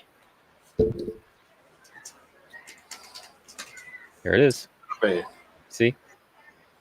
Joseph Farron. Farron Zerbe. Farranzerb. The coins, the Lewis and Clark gold dollars, sold to the public by the numismatic promoter Farron Zerbe, which had also vended the Louisiana Purchase Exposition dollar. There we go. Oh, those things are nuts too. Oh, Those gold dollars, or was it a dollar, or was it more than a dollar? No, it was a dollar.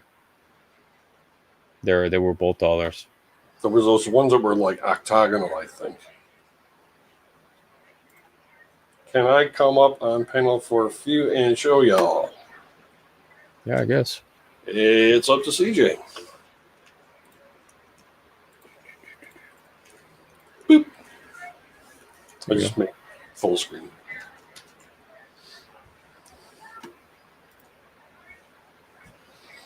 This is a lot better than Hangouts. Farron Zerbe, because it's one of the first coins that has basically head and head on the coin.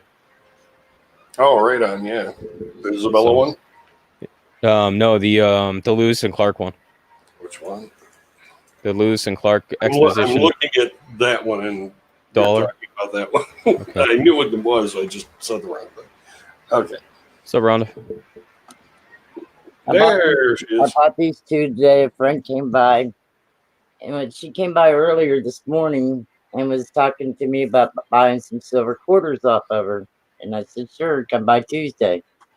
Then a couple hours later, she shows up, and I got the package off of this one.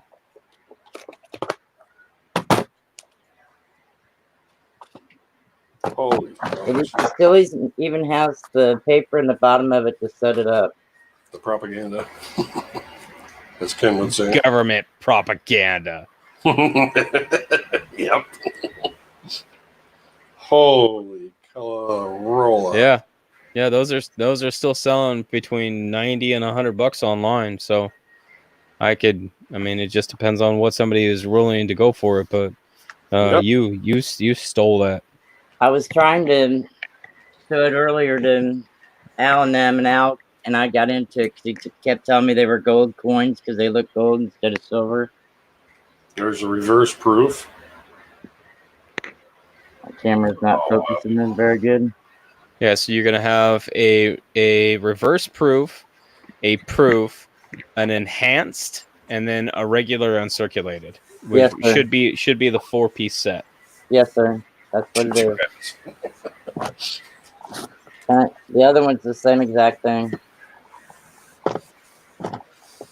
Yeah, for $20, you stole it, like felony level felony level theft.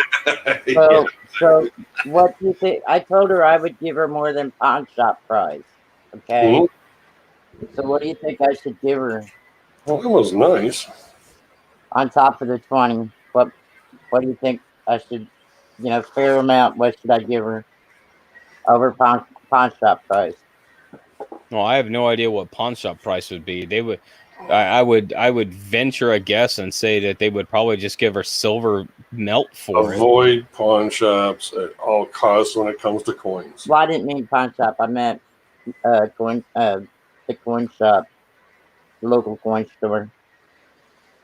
Yeah, and that just depends on what your local coin shop would be, because Yeah, some of how those big that they don't deal in the sets or anything, that they would give you only silver melt for it, and that's not nearly enough. Right. I mean, but as far as a personal thing, yeah, I would be more than happy to pay $50 each for those. I do feel guilty, Rich. That's why I knew.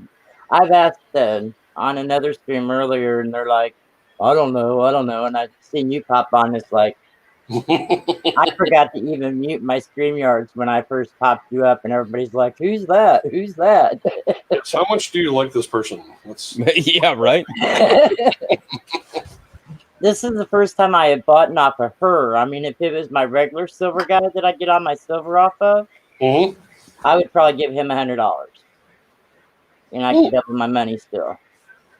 Like if you wanted to pay a fair value for each one, then a 50 to 75 range per piece is definitely in the realm of what, It's in the ballpark.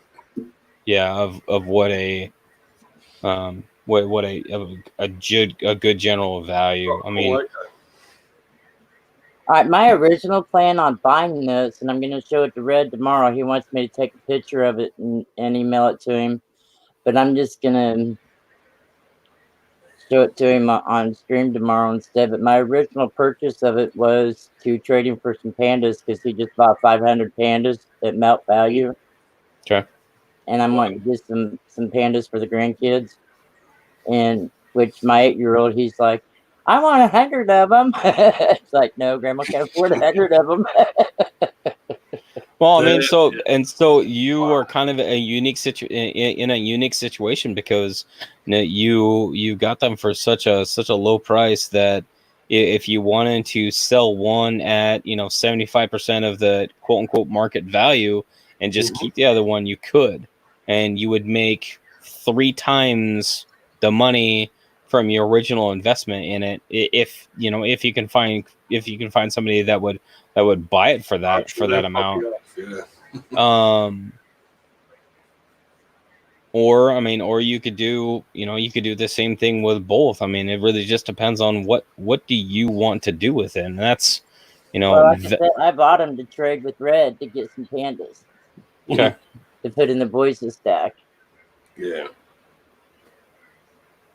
Also, that would have to be something that you decide how much is this a basic market value that you will put on these sets, and then that's the value that that you guys trade off as far as market value, or however you're gonna do it.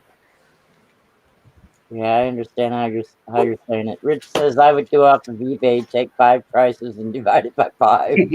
Well, right, because you have a range from all the way down from $82 up to $120, $29, $28. So you'll find just 5 prices in that range, and then you'll find the average between those, and that would be your median market value. Oldies, he's back. That makes sense now. Okay. Or you can talk to Lemonhead, because I'm sure he'll buy them off you in a heartbeat. He's like a pit bull over there pulling on. He's like, I'm scared of karma too, Rich. And I usually have good karma. But that's why I came up here and wanted to ask this question on. I mean, to be honest, she just wanted the money to buy Katie with. Right off the bat. That's why I offered her 30, but I wasn't for sure. I mean, when I looked them up, I seen they sold for only $9.95. How many pandas you need? Well, lemon's good. Hey, Rich, that is actually a very good question. Was the French hurt? Yeah, that is a good question. Because desperation does things to people. Yeah, she was hurting for money. She wanted to buy Katie with it. That's what I'm saying. I still feel guilty over it. I mean, like I said, I offered her 30 for both of them, and she says, "Well, just give me 20," and it's like, okay. Sure. How many pandas you need? Well, like I said, Red just got 500 of them at melt value, so he's gonna make me. Right, You got 10 of the 83s that list on eBay for anywhere from 1,500 to 3,000. He could get his money back with just them 10. Yeah. So he has 490 of them to play around with. That's how he put it. I would definitely say so. Yeah. I mean, I'd like to have his coin dealer. Yes, I am coin roll hunting as we're speaking too. So. Hey, CJ, did you go over and watch my 1 minute nickel video? No, I've. This is basically the first time that I've been on YouTube all week. Now, see, I didn't have Wi-Fi last week, so I didn't know if. And I hadn't checked to see if there was new comments on it. Let me show that real quick, and then I'll get off and lay down because we got the auction today. We're having the auction today instead of yesterday because Mama it's gonna be on Mama Lou's channel. She had to work. Oh, 2009. Which one is it?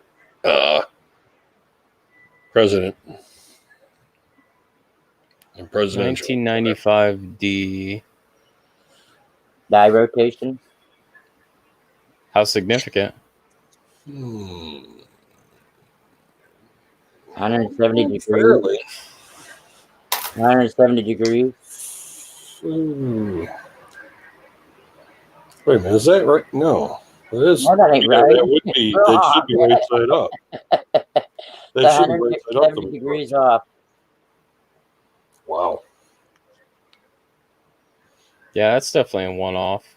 I would like anything like that for me, just because I'm really cynical about coins, and really I'm just an asshole about coins. That's what it comes down to. is I would look around the edges to see if there's any seams. Yeah, because I have a double-headed nickel that I found. Ugh. And yeah, I was like, oh right, I finally found one. I'm like, okay, hold on, wait a minute. Let's think about this. So I'm taking a look at it, and I'm like, oh, okay, I can just barely see the seam on it, and it's there. One of those So I'm crazy like, things. Magic coin, whatever.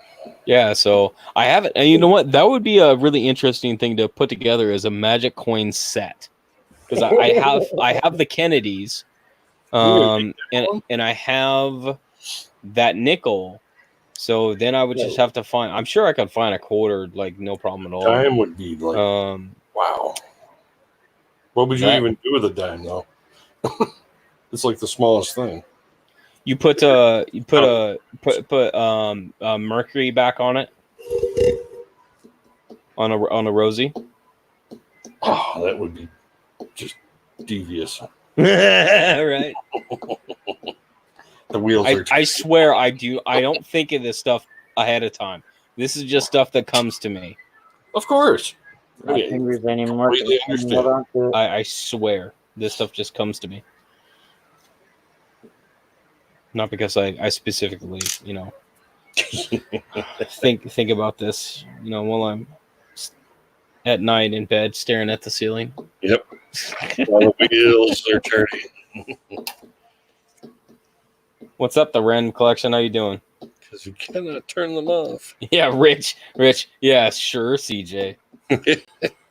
Yeah, I think about a great many things. It just kind of helps and helps me kind of put things in perspective sometimes. Yeah. Oh, there's the coolest breeze coming through this window. But yeah, it would be a really cool like mini sets or short sets that I know Durbin has a full basically like a mint set or a 5-coin set of blanks of blank Wow. planchets. I haven't got any blanks yet. Yeah, we're talking Eisenhower blanks, Kennedy blanks. Those are really rare. Holy monkeys. Not cheap. Right. And I know he's put together a couple of these sets, and they are just awesome sets. Especially those bikes. Yeah. I don't see any themes in it. Knock it off, Missy. Yeah, Lemon, he's got a blank Ike. Yeah, you believe that? No, so and then you could take for the same concept, right? Instead of blanks, maybe you get off center strikes. Or clip. Or clipped. Clipped would be an easier one to do. Clips are expensive too. They can Especially be, on right? Ikes and Kennedys. Oh yeah. So imagine putting all of these different sets together. That would be cool. Yeah. But yeah, it's like you think something that big on a coin that big is going to get caught easier than, by quality control or whatever. Well, but but again, think about how many were actually minted though. Yeah. So not just overall, you have a much smaller opportunity for that to even exist. Exactly. Silver blanch at $100. Wow. Okay, CJ, so how much would you say the nickel would be worth if it's true? I mean, I don't see no themes. I have no idea. I wouldn't even be able to put a number on it. Somebody told me to put it on eBay at 130, and somebody else told me it wasn't even worth $20. Well, conceptually, they're both right, but it's Right? worth what somebody is willing to pay for it. Right. That's where I would start it at like $20 in an auction or something like that and see what it goes to.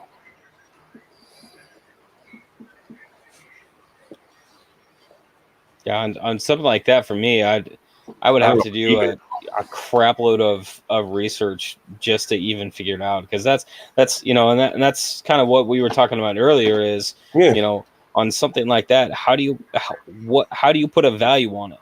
Because that's technically assuming that it's a legit thing. That is assuming that it's legit and that where was I going? Yeah, I had it in my head, then it was gone. I get that. Don't worry. Train of thought jumped its tracks. Yes. It like UFO abduction disappeared. Like it didn't just go off the tracks. Like, it just gone. Like David Copperfield, look out. Since it's an error and it's a one-off, like that goes back to what is the value of a coin? Well, it goes off of rarity, and so it is an error. It should technically be a one-off, but how much more do you put in it? Well, obviously condition it plays a fact into it. It's a more modern coin, but for something like that to happen is really a 1 in a million shot. But how does that play into the value? Right. It's really just a bunch of Drake equation variables, and it's not just this, and that's why like, and I'm gonna I swear this is not a direct at you, Dragon. You're gonna be like Norman in Star Trek there, like everything I say is a lie kind of thing. No, start shorting out. So I'm not trying to dog on you, so please don't take it like that. But that's where I really dislike somebody just putting a number on it, because there you can't just put a number on it. Like there are too many variables. I put it at very fine, and I can't remember if it was Rich or somebody else put it at AU. And then to really get an accurate or somewhat accurate, you would have to go back and look at any rotational error sales of a nickel on eBay for the last, as much as you can come up, and look at I've tried, and there ain't none on the eBay on the sold. Right. And that's where I like the die rotation. and that's They have 40% die rotation sales, but not 170. Well, speaking of eat today, I've got to get something to eat, and then I'm probably going to hit the sack. Okay, Dragon. Thanks for stopping by. Now. Well, technically 4, but it's really, my body says it's 5. The amendment says it's worth 4 cents. Well, it's technically not wrong. Yeah, wrong. 5 cents. It's a nickel. Okay, so I am going to find something to eat, and thanks for having me, CJ. As always. Yeah. I found a good die crack yesterday in my rolls of quarters. You know it's supposed to, right? Oh, you're rolling quarters. Oh, I'm sorry. Okay. Terrible. Just being a smartass. Okay, I'll talk to everybody later. Bye. Later, babe. Value is such a. I really wish that it was much easier to have a black and white value to it, because especially these one-offs, like that's the problem that I have the most, is how would you validate and valuate errors? Like, okay, taking all the variety stuff that we talked about earlier, take that completely out of the equation, and how do you evaluate error coins that are supposed to be, in essence, that are not supposed to exist, right? Because that's why they're called error coins. Right. So something had to go drastically wrong for a coin like that to exist. And with the nature of the production of coins, there is more than just one. So there is possibly, depending on how fast that they caught it, a few hundred coins that match yours exactly. Right. Or is there thousands? Yeah, but what really surprised me is the ones that I actually showed it to was like my silver guy that I usually buy off. Him and his wife were both in their 70s, and they didn't even know how our coins actually flip. They didn't realize it was an error when I tried to show it to them. That happens. I know somebody else. Shimor had that happen with a Morgan. Wow. That all of the details and everything were right on, and he knew it was a fake but couldn't figure it out until finally it dawned on him that it was metal alignment and not coin alignment. Wow. So it happens even with seasoned people. And really, for something like that, you would have to come across, like, if I was just going through coins and I was just flipping coins, I wouldn't, it's not something that I would even think about. I don't think about it, but I noticed it right off the bat as soon as I flipped it. I did it on live too, on one of my streams when I was searching my nickels. Yeah, I would just go through it, because I flip over the coins and I just go them through fast that, like, I flip them over like upside down and whatnot, and I wouldn't even it would probably go right past me because I'm not even Oh, thinking you're that so frame quick, of you mind. make me dizzy. Oh yeah, I burned through them pretty hard, You but do. it's just one of those things that like I know, from late say 60s all the way up through, even the 90s, there's just nothing there to be found. Like there's no like significant RPMs. There's not, any significant double dies. There's so much stuff that just doesn't exist on those nickels in those dates that I like. The only thing that I could probably find is some die chips and maybe some rotational stuff, but it's for how much effort that I would put forth. For me, it's really just it's not worth my time. Most rotations I find are only like 10 to 15 degrees, and I don't even pay attention to them. I just throw them back. But Right, because they generally consider anything under a 45-degree rotation to be not significant. okay, And then someone your told me 15. what I've heard is anywhere from I want to say it's 5 to 10 degrees Yeah. is quote unquote within tolerance from the Right. mint. Right. Well, someone told me 15, but Rich says I always look for a rotation, but I only search BU, pennies, and nickels. We know, Rich.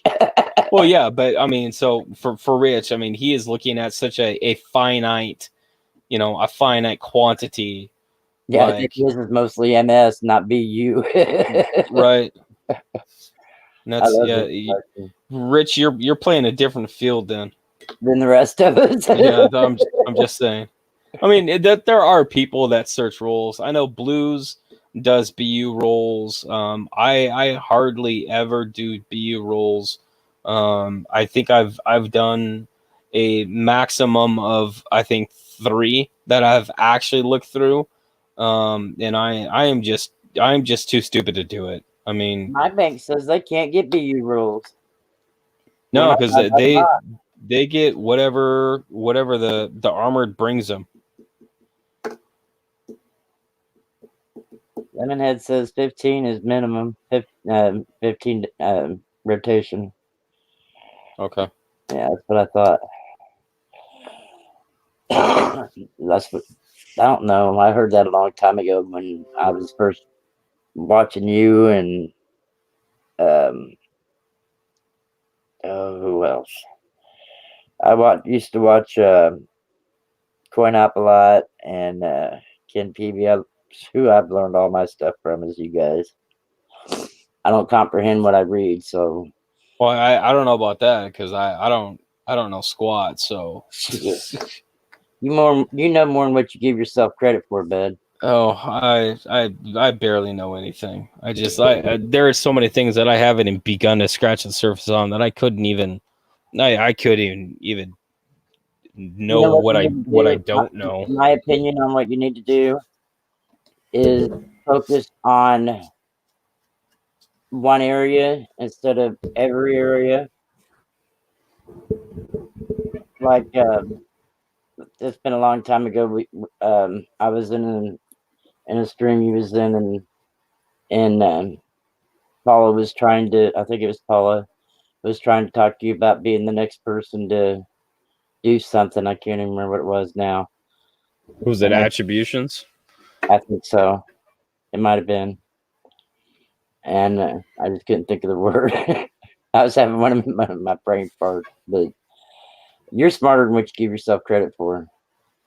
You just somebody's got to be behind you to give you the push. Hello, Michael Kittle. How are you? What's up, Michael? David's still lurking. Dave's not here, man. I did. I am really happy and both kind of disappointed in my snows that I got back that I sent Rick. I'm glad that the one actually turned out to be a snow 7. This 1883 Indian head, but this 1862, man, this thing. this one is just one of those that I am sure on what I see, and like I'm gonna have to find another one of this one that I'm for sure it looks like at least a repunched one. But maybe it's just one of those that maybe I'm just looking too hard, which very well could be. I mean, but I don't know. I really wanted that one, but it's one of those things that I knew that between the two coins, if one of them came back to what I thought it was, then it was worth the effort to do it. Right. Um, Right.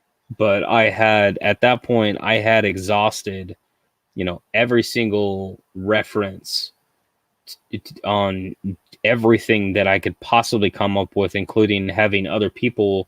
Like I had Blues, help me go over it because he doesn't know that much about Indian heads. So, it would be something that he, his view of it is so, outside the realm that I'm in, that it helps to say, and it's something that we do, that we do pretty often, is that, we'll have, one of us will have something that, looks different, or that we think it's a certain thing, and we'll have the other one look at it, and kind of go over, kind of go over it, because it's just that outside view that really helps, make it clear, not that we're trying to reach for something. But I am really happy with this. It's an 1883. I have it in about a VF, which is a little bit better grade for some of these older Indian heads, but I did cherry pick it off of eBay, and it is a Snow 7, and the Snow 7 is basically a misplaced date, or a misplaced basically number in the neck, and there is a particular die gouge kind of at the base of the neck next to the ribbon that signifies that it's that particular variety. So I was happy with that one. It's not I mean, it's not really super valuable. I mean, it's not, like an 1857, Snow 7 that is, worth, $800. It's not. This coin is probably worth somewhere in the ballpark of probably 30 or 40 bucks. So like, yeah, it's not a value thing for me on this particular one. It was just one of those. A set you wanted to get done. Did you get your set done? No, I still have, let's see, 1, 2, 3, 4, 5, 6, 7 to go. Out of what, 14 was it? Out of 18. 18. So I'm over halfway. You got 14 of them. Yeah. And they've been some of these have been a bear. But some of them, like that Snow 14, I ended up finding a couple of them for the Flyers. I ended up finding a couple of them in just like a month. I think I found 2 or 3 of them. So that was kind of cool to find those. But yeah, I know for the 57 Flyers, Snow 7 is going to be the unicorn of the group. I'm pretty sure about that. Rich says it's not the value of the coin; it's the adventure of finding and researching them. Oh yeah, and that's why I was like, with these 2 Indian heads, I was already determined to send this 1883 to Rick. And I was like, well, if I'm sending him one coin, well, I might as well, send him this other coin too, because, if I'm already sending him something, then, at least if I have one of these things come back, then I'll feel better about the entire thing, knowing that I tried. Yep.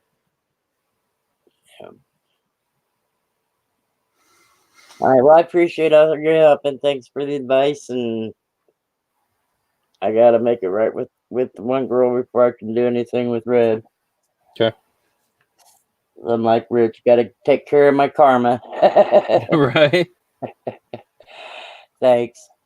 Yep. No problem. Well, you good people later.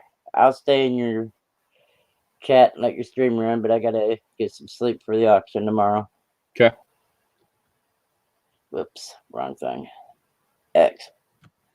Michael says finding $1,000 variety is way more fun than finding a $10 variety.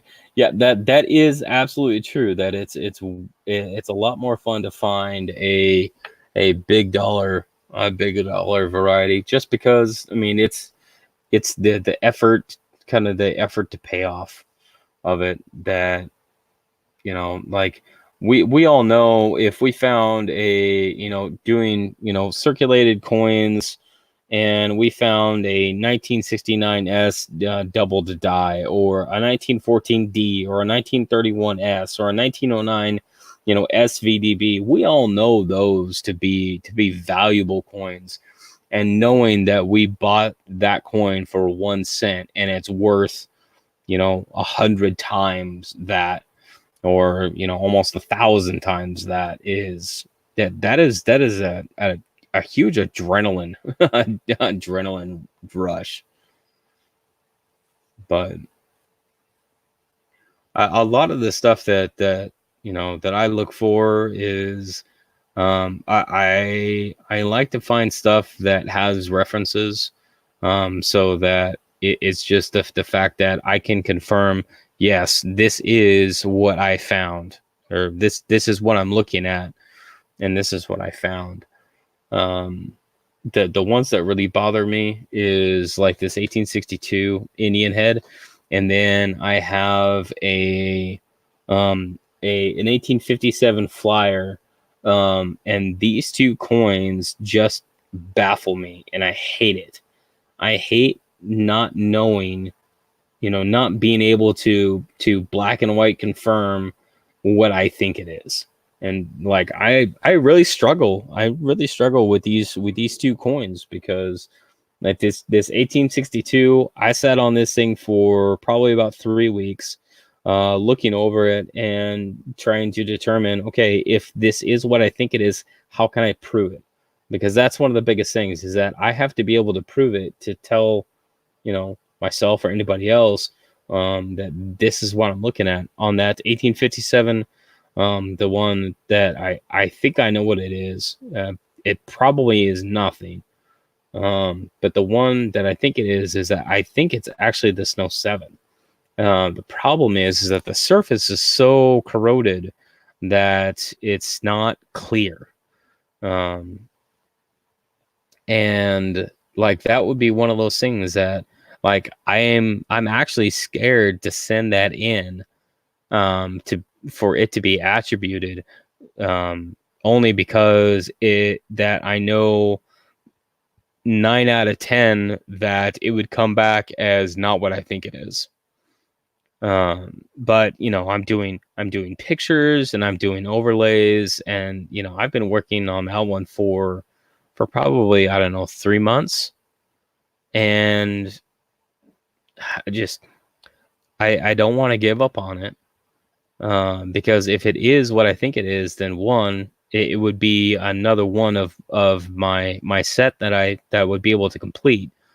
I would obviously have to get it, at least attributed to confirm that it is what I think it is, because I'm not going to say that I have a coin.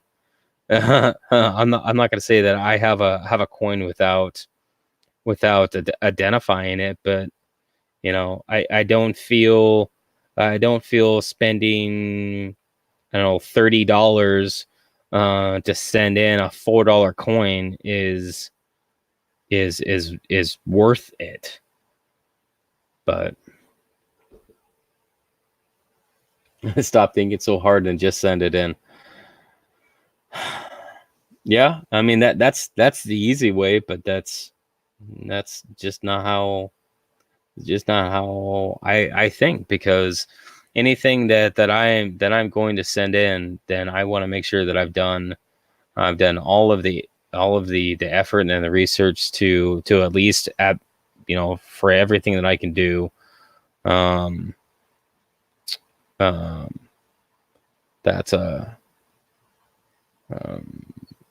that sending it in is going to be a last resort, basically, because I would have already done everything else.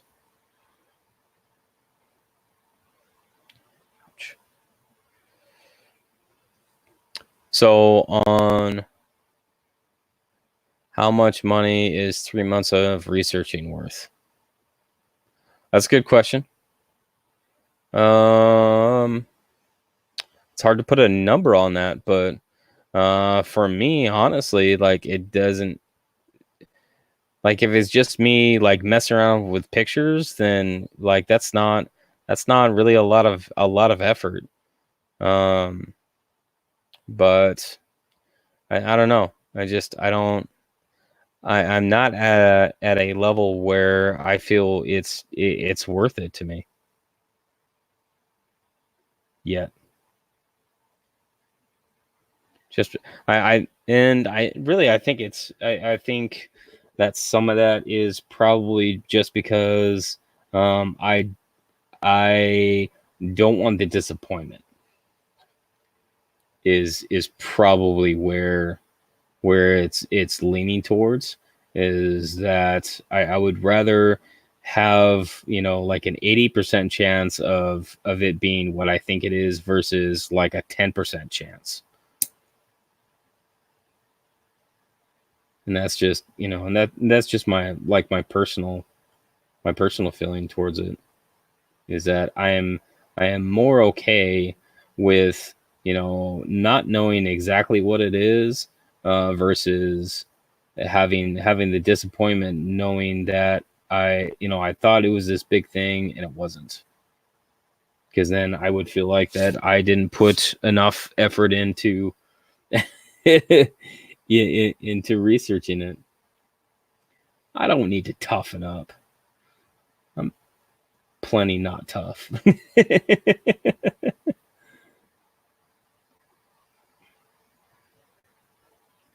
And Lemon, who you calling a kid?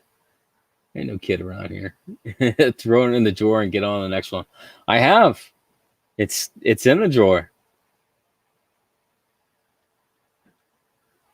Yeah, I can learn from disappointments, and and I'm fine with that. And that's why I sent these two Indian heads into Mr. Snow, because I knew that that the chances of one of them coming back what I think it is was going to be higher than both of them coming back having nothing.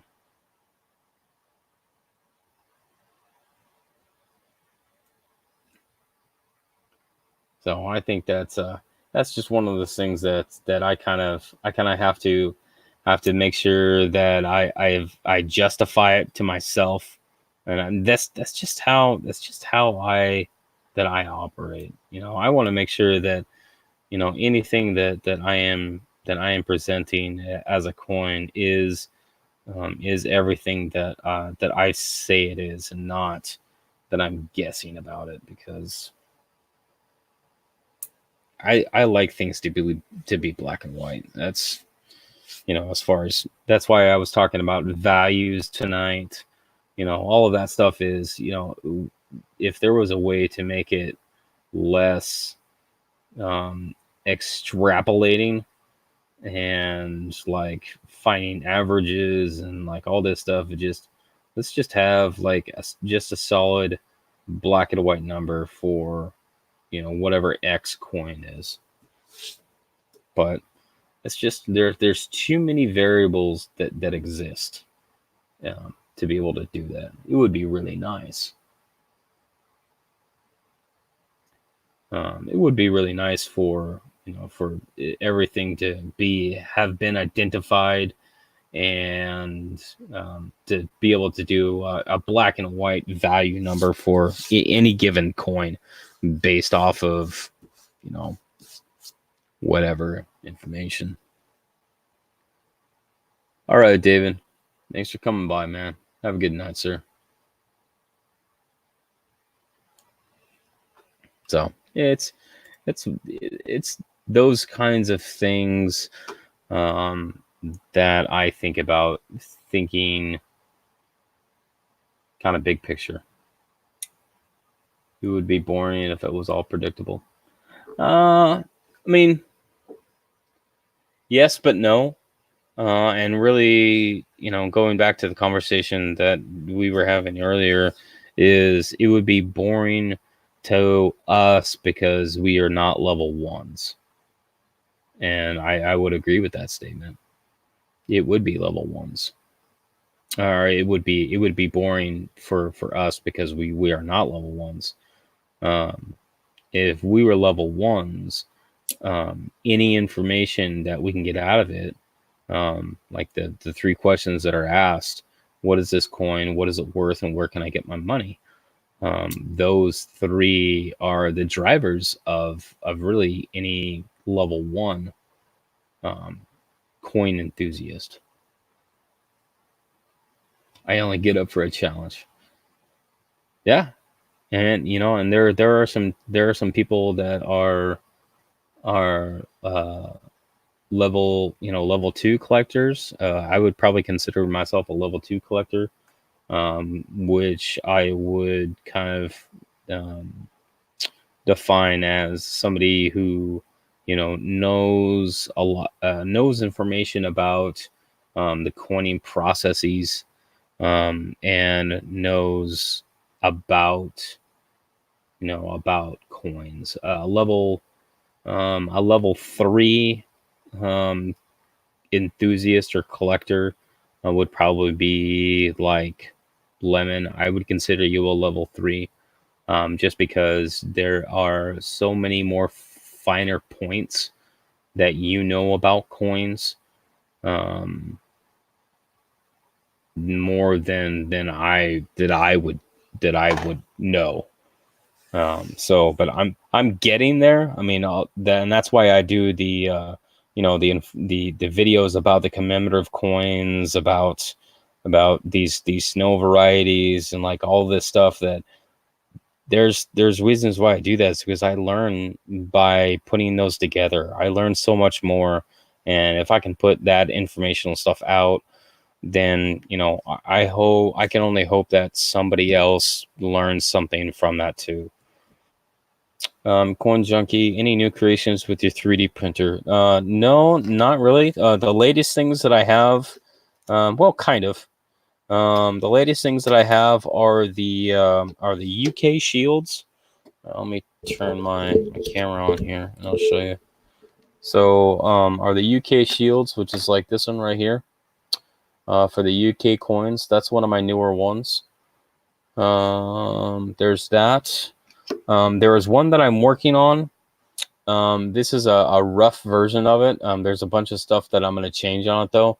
And this is for the W pennies to go into, and this is designed to be put into the hard cases. If I can get an example of a hard case.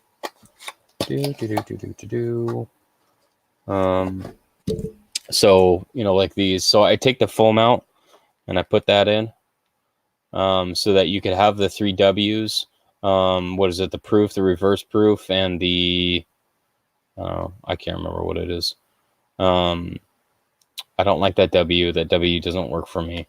But to take this and put it in there so that you could have, so you could have all 3 W's in a hard case. But so there's that, and then one of the last ones that I kind of did lately is just I've been making some of these. So these are the inserts for, like, this one is for the W quarters. So this has got 5 slots on it for the 5 W quarters in 2019. The other thing that I was working on is that since people have, this is the wrong one. Sorry, hold on. Let's see if I know the right one. Nope, still the wrong one. Okay, well, that was a flop. the Denver versions of the W quarters. I always think, ooh, there it is. It's up here.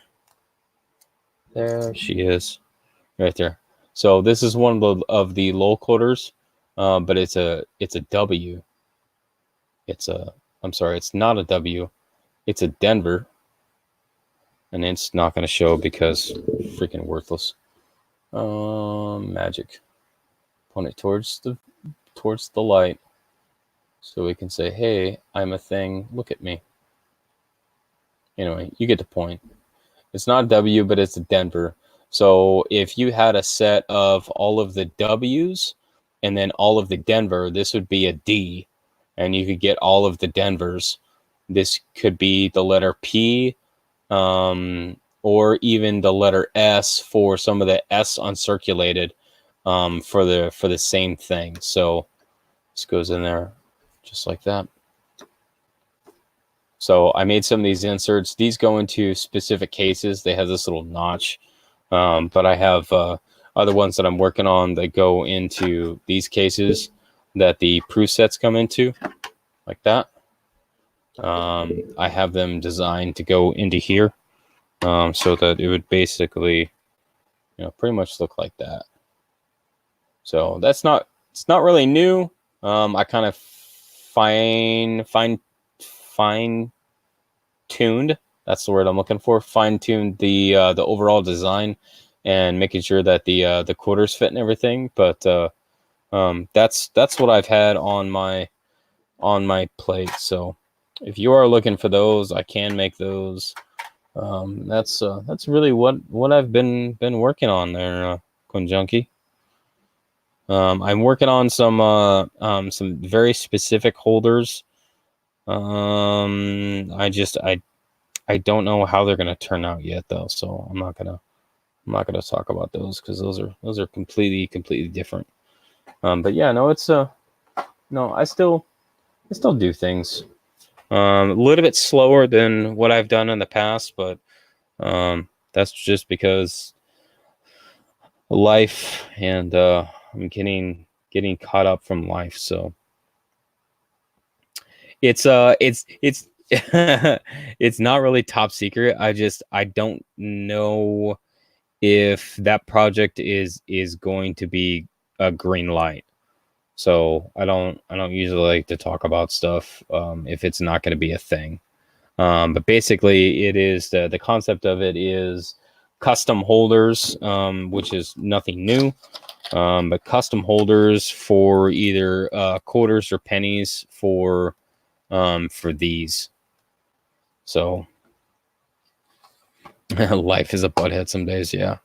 But it would just be, I would take this foam out, and I build custom holders to fit inside this, so you can put any coin. It's a thing. You just have to have one. So I'm working on it. I mean, a lot of it is just like channel logos. I'm trying to do some channel logos to fit on, like one of these. If this was just one slot to put a penny or a quarter or whatever, and then to have your channel logo be in relief or in cuse on this to put it inside of a holder. I'm working on some of that. It's a lot of it is just trying to find out, and this just depends on which logo that you have, on what elements will actually work. Because some of based off the depth, some of it just doesn't translate well. I'd like to see a holder for the 82 type pennies.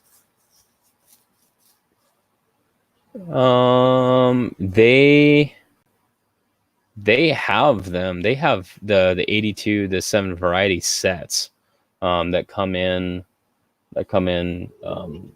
some of these cases. Usually they're generally bigger. Like this one is a much bigger one. So remember, this is the proof. and this is a much bigger one. I've seen him in these. What are these? 5x9, 7x9s. I don't know what these are. But that's that. Any of the designs. Who makes them? Not Littleton. Whitman. Whitman makes them. And then they also have, I believe there's some for like in the capital holders, that also have are those Dansko Whitman, but there never will be a CJ Coin. Coinjockey. I don't know, man. There might be. I'm gonna cross that bridge when we get to it. I mean, because there's my overall knowledge and stuff is so just it's not up to par. As far as like coming out with my own holders and my own designs and stuff, a lot of that is just I tinker. I've seen some designs for some books that have kind of interlocking pieces. So consider a coin goes into a plastic holder, like a capsule, and then the capsule fits inside of a page. I thought that was some next level stuff. Turns out it already exists. So I don't know. I don't know. Like a lot of it is just tinkering, and like maybe I just need some inspiration to hit some next level stuff. I have no idea yet. I have no idea if we're even at that point, or if I'm just but I'm still designing new stuff. One of the things that I know that happened recently is Joe Durbin got a hold of a $50 canceled die that he is going to give me the specs for, which means that I will have full mint specifications for every single die that the US Mint use, which means that I can then put together full 3D printed replicas of each of the coin denominations for the dies. So, for example, do I have an example? Uh-oh. I don't know if I have an example.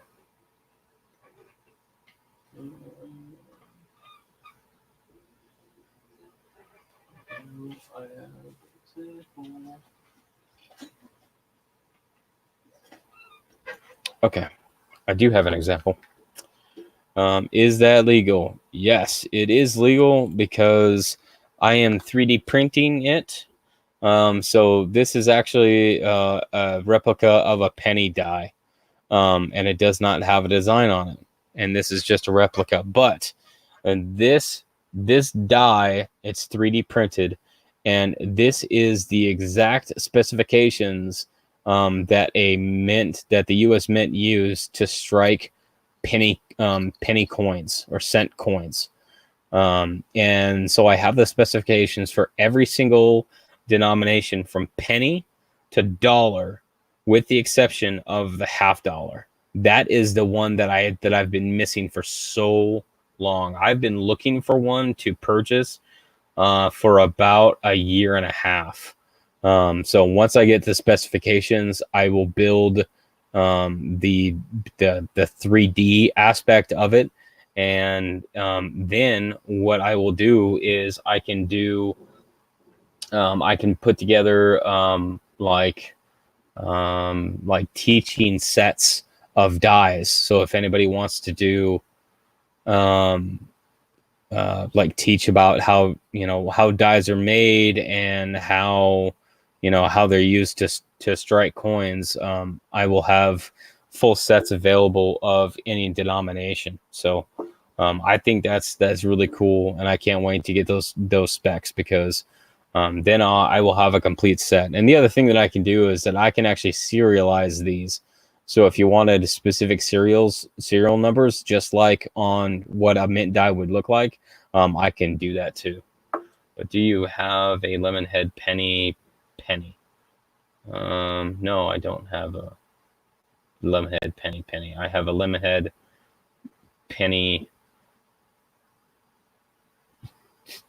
thing sticker. Yeah, I've got stickers. I have business cards.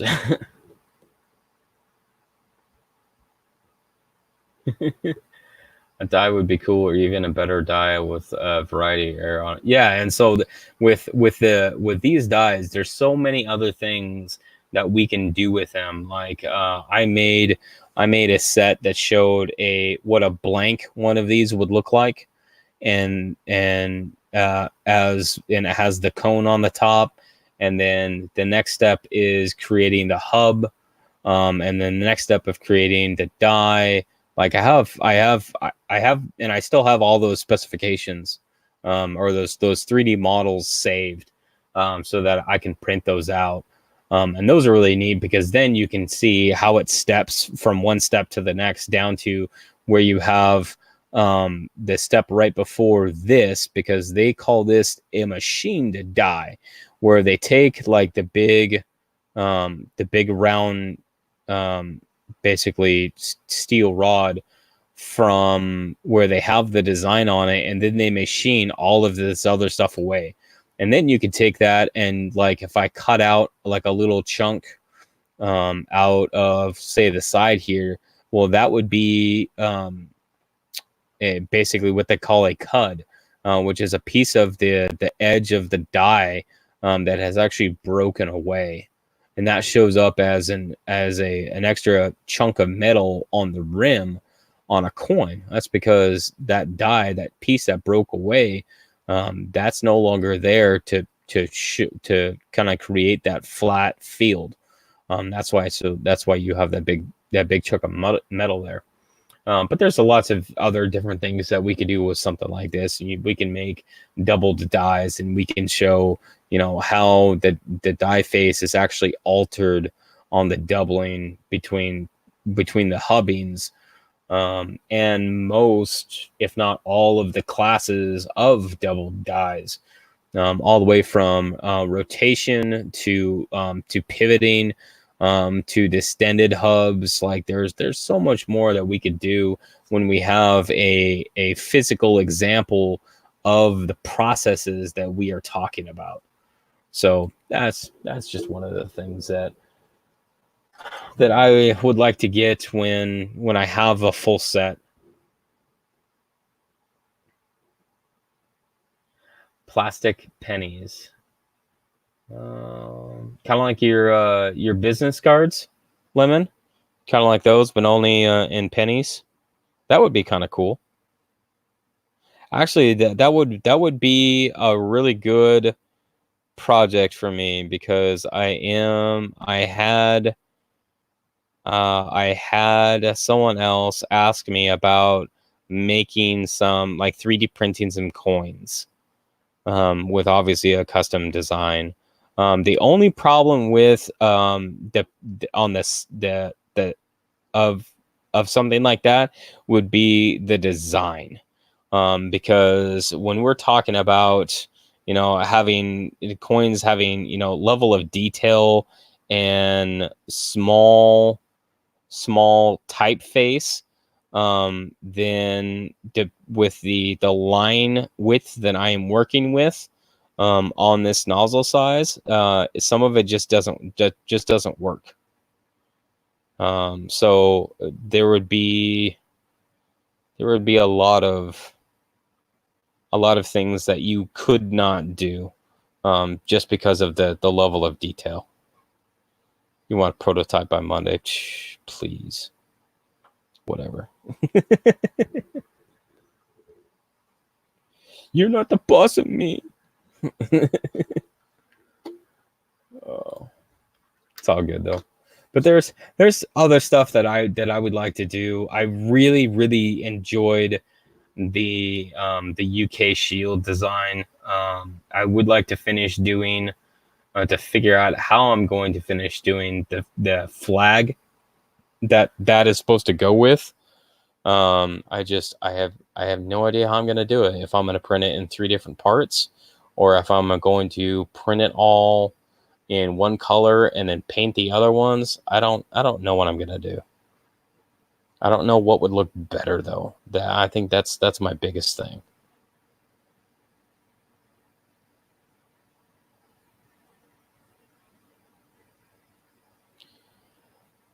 Yeah. I also did I did the American Eagle, and I did the American flag on a custom holder. I did those. That was really neat, and that worked out really well with the Silver Eagle. That was fun. I'd take some more of those. UK Smuke. That's good. Yeah, it's just, I had thought about doing like maybe like some custom holders for say like other country like world coins, depending on like what they are. I could do like ones that fit inside of 2x2s and have like the country flag like embossed on the back or something. There's lots of different kind of options that I've been kind of thinking about, kind of kicking around. I don't have anybody that wants any of them, so it's not high on my priority list to work on. But reasons and things, and then there's the whole life thing. Just trying to get back square with life, and the Lemonhead designs are your best works. I am really happy with how those business cards turned out. That was a stroke of genius right there, and that's for sure. Those turned out really, really well. I wanna definitely do some more of things like that. Those business cards, thank you cards, whatever you want to call them. Those turned out so well. That was your best idea? Yeah, I mean they turned out well. They retained the design, and like it just worked.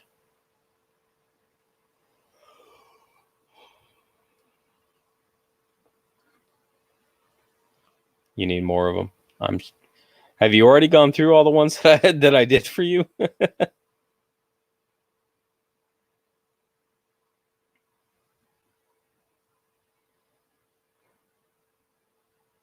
They are awesome. Like I'm, and the like the best part of it is,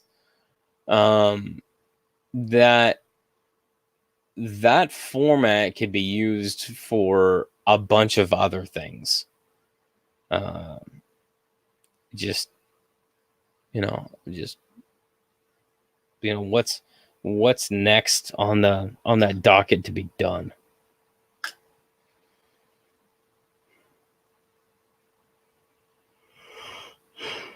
I'm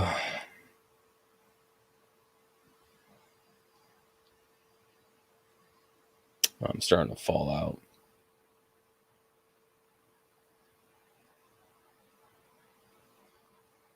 And I'm always open for ideas. If you guys have design ideas, really, because I like to tinker with things, and I like to tinker with things, and I wouldn't mind just working on designs just to work on designs. I mean, that's maybe there's something I learned in the process of of coming up with one that helps me on a different one, or that gives me inspiration to for a completely different setup. But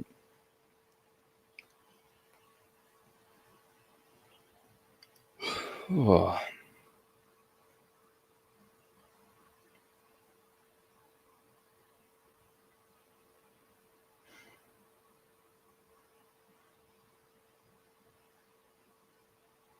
Yeah, I'm